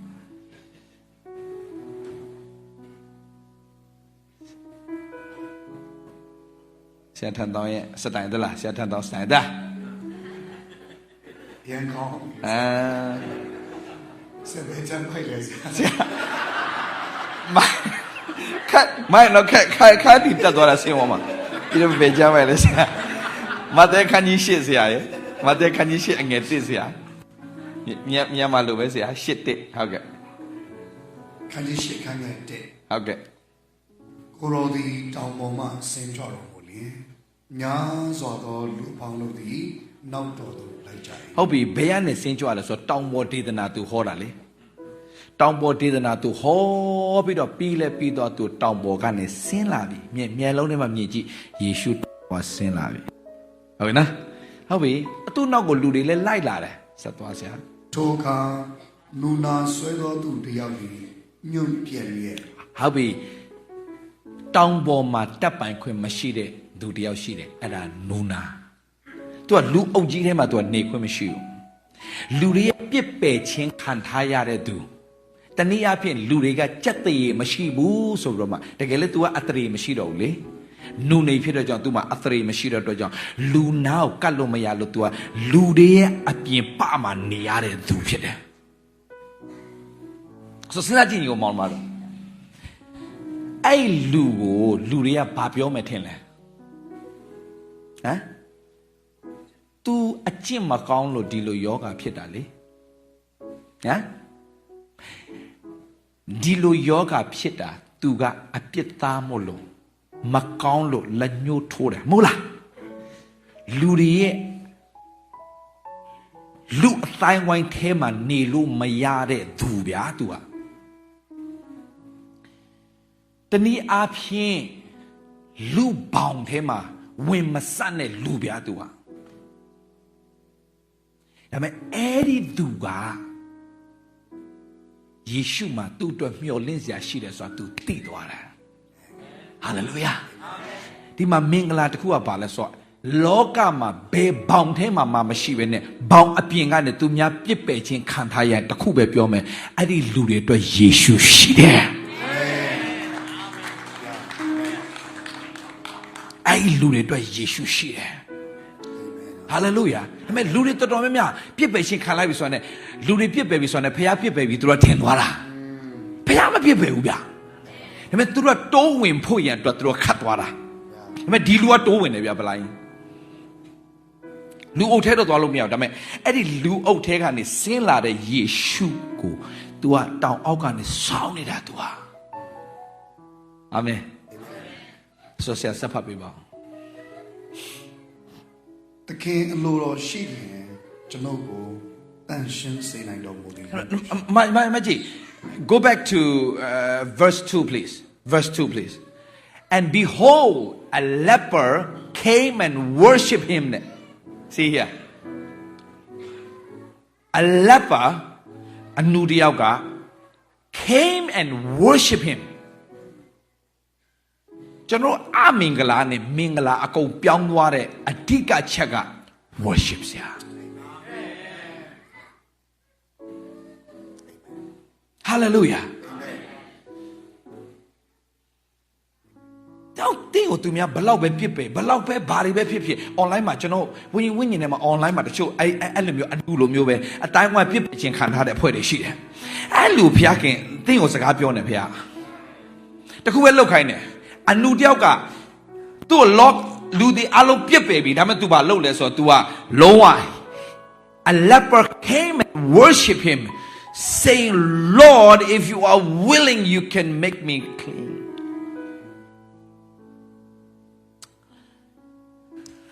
hallelujah ဘာပြောတင်လဲဒီလားလောကအဲ့ဒီပြစ်ပယ်ခြင်းခံထားကွာသူများလုံးဝကွာအမေကမကောင်းကွာဘာညာနဲ့ပြစ်ပယ်လိုက်ပြီတင့်အတွက် chance တစ်ခုကပါလဲဆိုယေရှုကတင့်အတွက်အမြဲတမ်း ready ပဲ ready ပဲတင်မျက်မှောက်တော်တဲ့ပြန်တိုးဝင်စား ready ပဲ ready ပဲတင်ဆုံးရှုံးလာတဲ့အရာတွေဒါမကဘူးတင်မမျှော်လင့်ထားတဲ့မင်္ဂလာတွေပါအကုန်ပြန်ရရှိဖို့ဘုရားပြင်ဆင်ထားပြီးသားဖြစ်တယ် hallelujah ဖျက်ခင်နာမှာပုံကြည့်ပါစေဖတ်ကြည့်ပေးပါအောင်ဆရာ3ယေရှုကလည်းငါအလိုရှိ ငါလိုရှိတယ်မှတ်ထားညီကိုမောင်မတော်ဖယားကအမြဲတမ်းအပြစ်သားကိုအပြစ်မတင်တာဖယားပဲအပြစ်သားကိုဘယ်တော့မှအပြစ်မတင်ဘူးအပြစ်သားကိုအပြစ်တင်တာလောကသားအပြစ်သားကိုဘယ်တော့မှအပြစ်မတင်ဘဲနဲ့အဲ့ဒီအပြစ်သားကိုဖယားသားဖြစ်စေတဲ့ဖယားကဟာလေလုယာအပြစ်သားကိုအပြစ်မတင်ဘဲနဲ့အဲ့ဒီအပြစ်သားယေရှုအားဖြင့်ဖယားသားဖြစ်ရတဲ့အခွင့်ကိုယေရှုအမြဲတမ်းပြင်ဆင်ပေးတယ်ဖယားဖျက်ခင်နာမှာဘုန်းကြီးပါစေအာမင်ဟာလေလုယာဘလောက်အပြစ်များပါစေယေရှုကငါအရှင်သခင်ငါရဲ့အပြစ်ကြွေးဆက်ပေးတဲ့အရှင်ဖြစ်တယ်လို့ယုံကြည်လိုက်တာနဲ့အဲ့ဒီအမင်္ဂလာအလောမင်္ဂလာကိုပြန်ဖြစ်တယ်ဘုရားခင်နာမှာဘုန်းကြီးပါစေအယံကောင်းတယ်ဗျာယေရှုတော့ကောင်းတာယေရှုပဲအယံချစ်တယ်ဗျာယေရှုမကြမ်းကိုတော့အလိုရှိရင်အငယ်နှစ်ကနေပြန်ဖတ်ပေးပါဦးဆရာသခင်အလိုတော်ရှိရင်ကျွန်ုပ်ကိုအန်ရှင်းစေနိုင်တော်မူသည်ဟုရှောက်လေ၏အာဟာကိုတော့လိုရှိရင်ပါလေအန်ရှင်းစေနိုင်တော်မူသည်ဟုရှောက်လေတန်ရှင်စေနိုင်တော်မူသည်တော်လားသူယုံတယ်ကိုတော့တပါးတိတာလင်ကျွန်တော်တန်ရှင်းစေနိုင်ဆိုကျွန်တော်သိတယ်ဘယ်နှယောက်သိလဲဒီနေ့ယုံကြည်သူတော်များများငါမထိုက်တန်ဘူးဒါပေမဲ့ယေရှုက तू မလုံနိုင်တာဘာမရှိပဲ तू တယောက်တည်းပဲလှုပ်ဆောင်ပေးနေတာဒီအနုကိုဘယ်သူမှမတန်ရှင်းစေနိုင်တော့ယေရှုကလွယ်လို့အဲ့ဒါကို तू သိတယ်ဟာလေလုယာအာမင်ဘယ်သူမှမတန်ရှင်းစေနိုင်တော့တန်ရှင်းစေနိုင်တာယေရှုရှိတယ်ဘယ်သူမှမလုပ်ပေးနိုင်လေပြဿနာမရှိဘူး where there's no way but Jesus said I am the way လမ်းမရှိတော့ယေရှုကငါလမ်းမယ်မင်းတို့ဘာလမ်းနေမရှိလားငါလမ်းမယ်လေအာမင်လောကမှာလမ်းမရှိတော့ငါလမ်းလေမင်းထွတ်မြောက်ရာငါပဲလေမင်းရဲ့မင်္ဂလာငါပဲလေမင်းရဲ့အောင်မြင်ခြင်းကငါပဲလေမင်းရဲ့ကြွယ်ဝခြင်းကငါပဲလေအာမင်ဖတ်ပြပါဦးဆရာယေရှုကလည်းငါအလိုရှိတယ်တန်ရှင်းခြင်းတို့ရောက်စေဟုမိန့်တော်မူလျက်သင်ကိုအမင်္ဂလာနဲ့မင်္ဂလာဖြစ်ဖို့အလိုရှိဆုံးကယေရှုပဲ Yes amen မရှားမဆိုလို့ပြန်ပြောမယ်သင်ကိုအမင်္ဂလာနဲ့မင်္ဂလာဖြစ်စေတာယေရှုပဲ Yes amen ကြိုက်တဲ့လူတွေပြောပါစေလက်ညှိုးထိုးတဲ့လူတွေရှေ့မှာသင်ကိုဖျားချီးမြှောက်ဖို့အလိုရှိတယ်ဖျားဖြစ်တယ် Yes amen ဘယ်တော့မှသင်စိတ်ဓာတ်မကြနဲ့ဘယ်တော့မှသင်စိတ်ဓာတ်မကြနဲ့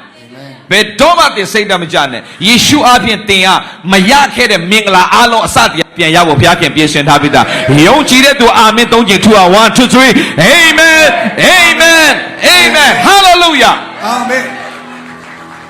ယေရှုပဲကျွန်တော်ချီးမြှောက်ကြရအောင်အာမင် Yeah then Jesus အငယ်3ဖတ်ပါအောင်ဆရာယေရှုကလည်းငါအလိုရှိတန်ရှင်းခြင်းတို့ရောက်စေဟုမိန့်တော်မူလျက်လက်တော်ကိုစိုက်၍ထိုသူကိုတို့တော်မူ၏ထိုကနာချင်းတွေနူနာပြောက်၍တန်ရှင်းခြင်းတို့ရောက်လေ၏မကြီးကျွန်တော်ပြပြမယ်ဖျားခင်ကျွန်တော်မဆပါလို့မပြောနဲ့ကိုတော်တပါးတိတာလင်မဆနိုင်တာဖြစ်တဲ့အတွက်ကြောင့်ကျွန်တော်ရဲ့အသက်တာကိုတော်အားဖြင့်အမင်္ဂလာနဲ့မင်္ဂလာဖြစ်မယ်ဆိုတော့ကျွန်တော်ယုံတယ်လို့ဝန်ခံလိုက်တာနဲ့စတင်တော့ဖျားရဲ့တကိုးတော်အသင်ထဲမှာအလွတ်လွတ်တောင်သင်မြင်တွေ့ရလိမ့်မယ်မကြားခင်ဟာလေလုယာအာမင်ဟာလေလုယာအာမင်မကြည့်လိုက် တိမကောင်းခြင်းဘယ်တော့မှဖခင်ကောင်းမြတ်ခြင်းရှင်းလို့မရအောင်မကြားမှာဆိုလို့ပြန်ပြောမယ်ကျွန်တော်ကောင်းမြတ်ခြင်းရဲ့ကျွန်တော်အယံမကောင်းတာတွေအယံများပြီဆရာဖခင်ကောင်းမြတ်ခြင်းတစ်ချက်ကတင်းရဲ့တလုံးမကောင်းခဲ့တဲ့အရာတွေအားလုံးအကုန်လုံးဖယ်ပြတာအာမင်ဂျုံလမ်းဒီကိုမောင်းမှာဒီမှာကျွန်တော်ပြမယ်ခုကျွန်တော်ပြဆရာနည်းလေးပြန်ဖတ်ပါအောင်ဆရာသုံးပါနော်သုံးဝင်နဲ့ပြန်ဖတ်ကြည့်ပါအောင်ဆရာယေရှုကလည်းငါအလိုရှိငါလိုရှိတယ်တန်ရှင်းခြင်းတို့ရောက်စေဟုမိန့်တော်မူလျက်လက်တော်ကိုစိုင်၍ထိုသူကိုတို့တော်မူ၏ထိုခဏချင်းတွင်နူနာပြောက်ရိပ်တန်ရှင်းခြင်းတို့ရောက်လေ၏သူဘာလုပ်လိုက်ပြီလဲအဲ့ဒီနူနာကိုသူဘာလုပ်လိုက်ပြီလဲတိုးလိုက်ပြီ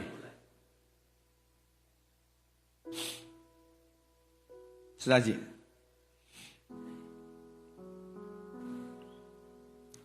တာလောင်မလားဒါဆရာပီတာဖြစ်တယ်โอเค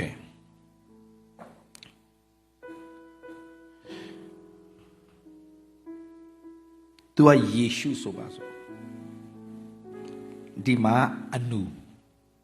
โอเคအနုရဲ့သဘောတဘာဝကသူများနဲ့ထိလို့မရအောင်ဟဲ့ပြည့်ညတ်တရားအရာသူကလူကောင်းတယောက်ကျွန်တော်အနုသူ့ကိုသွားထိလိုက်တဲ့အခါနဲ့ဆောက်သူကညင်ညူးတော့သူဖြစ်သွားတာပြည့်ညတ်တရားအရာသူ့ရဲ့ညင်ညူးခြင်းကထိတဲ့သူတိုင်းညင်ညူးစေတယ်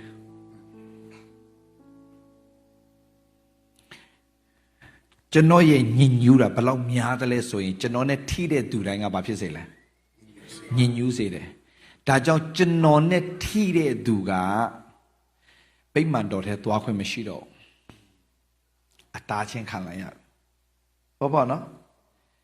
ကျွန်တော်ဘယ်လောက်ညင်ညူးလဲကျွန်တော်နဲ့ထိတဲ့သူတိုင်းကဘာဖြစ်လဲညင်ညူးသွားတာ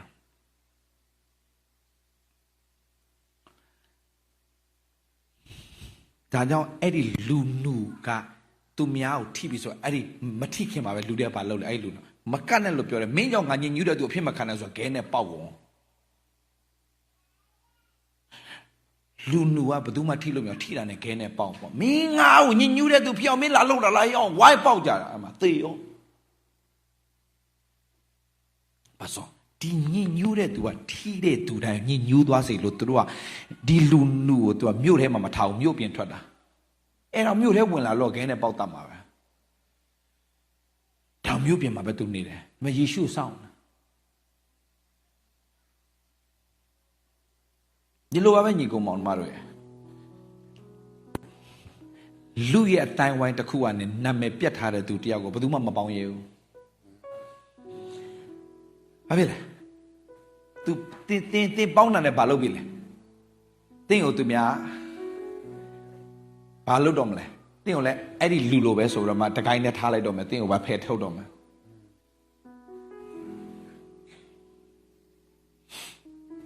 ကျွန်တော်သူများလက်မခံလဲအဲ့လူဖះလက်ခံခိုင်းကျွန်တော်လက်ခံပါပဲတစ်ကမ္ဘာလုံးဝိုင်းဆယ်ပြတ်တော့မရှိတာသဘောတဘာဝထိလို့မရအောင်ထိတာနဲ့သူကနာမည်ပြတ်ညင်ညူးသွားပြီဒါပေမဲ့အဲ့ဒီညင်ညူးလုံးတဲ့သူများကိုထိတိုင်းမှာသူများကိုပါညင်ညူးခြင်းကူးဆက်စေတဲ့သူကိုယေရှုကသွားထိတယ်မြင်လားသူနဲ့ထိတဲ့သူတွေဘာဖြစ်လဲဘာဖြစ်လို့လဲ तू ကညင်ညူးခြင်းနဲ့ပြည့်နေလို့ဟုတ်လား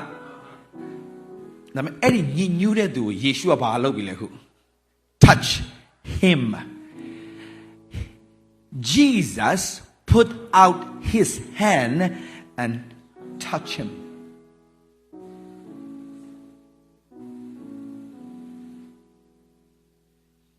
အဲ့ဒီ touch ကဒီနေ့ထိရှိတယ်ဒီနေ့အထိမျက်မှောက်တော်ထဲမှာဖခင်ရဲ့မျက်မှောက်တော်ထဲမှာဆရာထန်တောင်တို့ပဲဖြစ်ဖြစ် worship leader တွေဦးဆောင်နေတဲ့အချိန်မှာကိုကဖခင်ရဲ့မျက်မှောက်တော်ထဲမှာနေပြီးတော့မှတခြင်းတွေပဲဆိုတာမဟုတ်ပဲနဲ့ဖခင်သခင်ရဲ့တိုးထီခြင်းကိုမျော်လင့်နေရင်တကယ်လာထိတယ်ဗျာ Hallelujah Hallelujah အဲ့ဒီ touch ကိုမျောလင့်တဲ့သူတွေဖြစ်ရမယ်ကျွန်တော်တို့ဟာအလကားကိုးကွယ်တာမဖြစ်စေနဲ့ကိုးကွယ်နေရင်နဲ့ Lord I need your touch I need your touch Lord come and touch me Lord ဒီကိုးကွယ်နေနဲ့အဲ့ဒီစာငတ်တဲ့အရာကြီးကိုသင်လို့အပ်တယ်ဒီအလူကရေးလဲစာငတ်နေတာ Hallelujah စာငတ်စမ်းပါကွာဖခင်ရဲ့တို့ထစ်ခြင်းကိုစာငတ်စမ်းပါ Hallelujah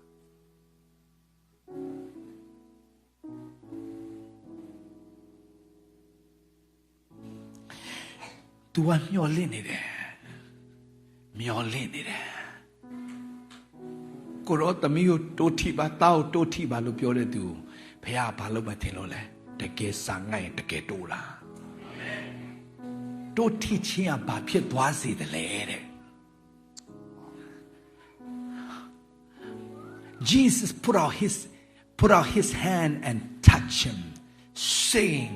I'm willing be cleansed immediately his leprosy was cleansed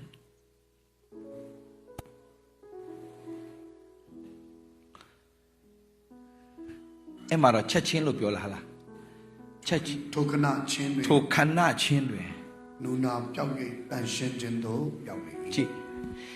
ကျွန်တော်ရှင်းပြရှင်းတာသူ့ရဲ့ညစ်ညူးခြင်းကလူတွေကိုထိတဲ့အခါမှာညစ်ညူးသွားစေပေမဲ့ဖယားရဲ့ကောင်းမြတ်ခြင်းနဲ့တန်ရှင်းခြင်းကရပါစုပ်ပြတဲ့လူကိုထိတာနဲ့သူ့ရဲ့ညစ်ညူးခြင်းကသူ့ကိုသွားမကူးတော့ဘဲနဲ့သူ့ရဲ့တန်ရှင်းခြင်းကသူ့ကိုတန်ရှင်းသွားစေတာ Amen Hallelujah Hallelujah Amen တင်းရဲ့တသက်လုံးအသက်50ရှိပြီအမင်္ဂလာပဲလုတ်ခဲ့ပါစေ One touch can change your entire life Amen Hallelujah Amen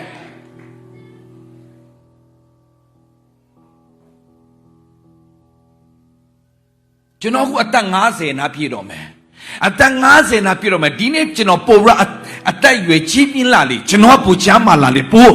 ရမှကျွန်တော်ခွာနဲ့ပြည့်လေဘာလို့လဲသူ့ရဲ့ကောင်းမြတ်ခြင်းကြောင့် Amen Hallelujah အသက်60မှာကြည်ဒီထက်ပိုနှုတ်အောင်မယ်ကျွန်တော်က Yes Amen ဟာပဲပြောရမယ်ပြောစရာစကားမရှိ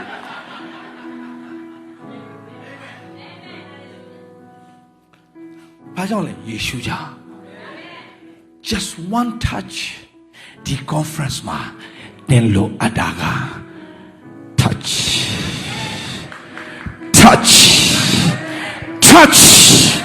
အဲ့ဒီ touch လေးอ่ะတင်းရဲ့အမင်္ဂလာအားလုံးမင်္ဂလာပြန်ဖြစ်စေလိမ့်မယ်တခုပဲတင်လို့အပ်တယ်အဲ့ touch ကိုရချင်ရင်ငါရဲ့မထိုက်တန်ခြင်းတွေကိုထိုက်တန်စေတဲ့ယေရှုရှိတယ်ငါရဲ့မဆုံးနေခြင်းကိုဆုံးနေစေတဲ့ယေရှုရှိတယ်အဲ့တော့တင်းရှုံရင်ဒီနေ့ဖခင်တိုးထိခြင်းသင်ခံစားလိမ့်မယ် Hallelujah ငါမကောင်းရှုံးအောင်နဲ့ one touch can change your entire life ဘုရားခင်နာမဘုန်းကြီးပါစေ Thank you ဆရာ Hallelujah တော့ကြောင့်ညီကိုမောင်ပါတယ်ဘုရားသိကောင်းမြတ်တယ်ဘုရားကောင်းမြတ်ခြင်းကိုသင်ခံစားခြင်းယေရှုလေးပဲ Lord touch me ပြောကြည့်အောင် Lord touch me I need your touch especially in this conference the Lord will touch you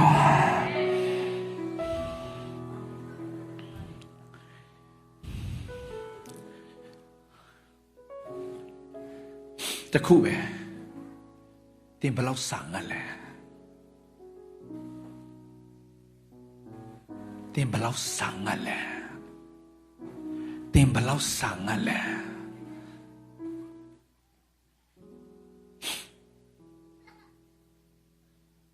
ဘယ်လောက်စာငတ်လဲငါမကောင်းငါမစုံလဲထိုက်မပြောနဲ့ စုံလင်စေတဲ့ယေရှုရှိတယ်ထိုက်တန်စေတဲ့ယေရှုရှိတယ်မင်္ဂလာဖြစ်စေတဲ့ယေရှုရှိတယ်မျက်နှာသာရစေတဲ့ယေရှုရှိတယ်ဟာလေလုယာကျွန်တော်တက်တောင်ကြည့်တာဒီနေ့နဲ့နတ်ဖာမတူစရာနတ်ဖာနဲ့တပတ်ခါမတူစရာတစ်နှစ်ပြီးတစ်နှစ်မတူစရာဒီထက်တာ၍ဖျားခင်ကျွန်တော်ချီးမြှောက်မယ်။ဘာကြောင့်ချီးမြှောက်တာယေရှုကြောင့်ကျွန်တော်ချီးမြှောက်မယ်ဆိုတော့ကျွန်တော်ယုံကြည်ထားပြီးသားယေရှုကြောင့်ကျွန်တော်ပို့ချမ်းပါအောင်မယ်ယေရှုကြောင့်ဖျားဘုံထင်ရှားအောင်မယ်ယေရှုကြောင့်ကျွန်တော်ကနိုင်ငံတကာမှာလူမျိုးတကာအတွက်ကောင်းကြီးဖြစ်စေအောင်မယ်ဘသူကြောင့်လဲယေရှုကြောင့်တင်ယုံရဲပါသလားတင်ယုံရဲပါသလားသူများတွေကပြောလိမ့်မယ်လူနုရဲ့နာမည်တော်မရှိဘူးလူနုဟာအနုရဲ့မင်းရှောက်ရှောက်မလုံးနဲ့မင်းဟိုမှာလူအုပ်ကြီးနဲ့ဆင်းလာတာမင်းရှောက်ရှောက်မလုံးနဲ့မင်းကိုခဲနဲ့ပေါက်မယ်သူများ no ရှိုက်တဲ့လူပြောပါစေငါ့ကိုကြော်မသွားမှာတော့ယေရှုပဲ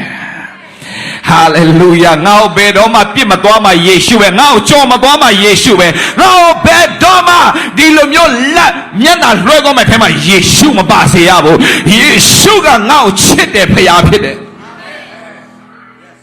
2025တင်အတွက်ထူးခြားတဲ့နှစ်ဖြစ်ကိုဖြစ်ရမယ်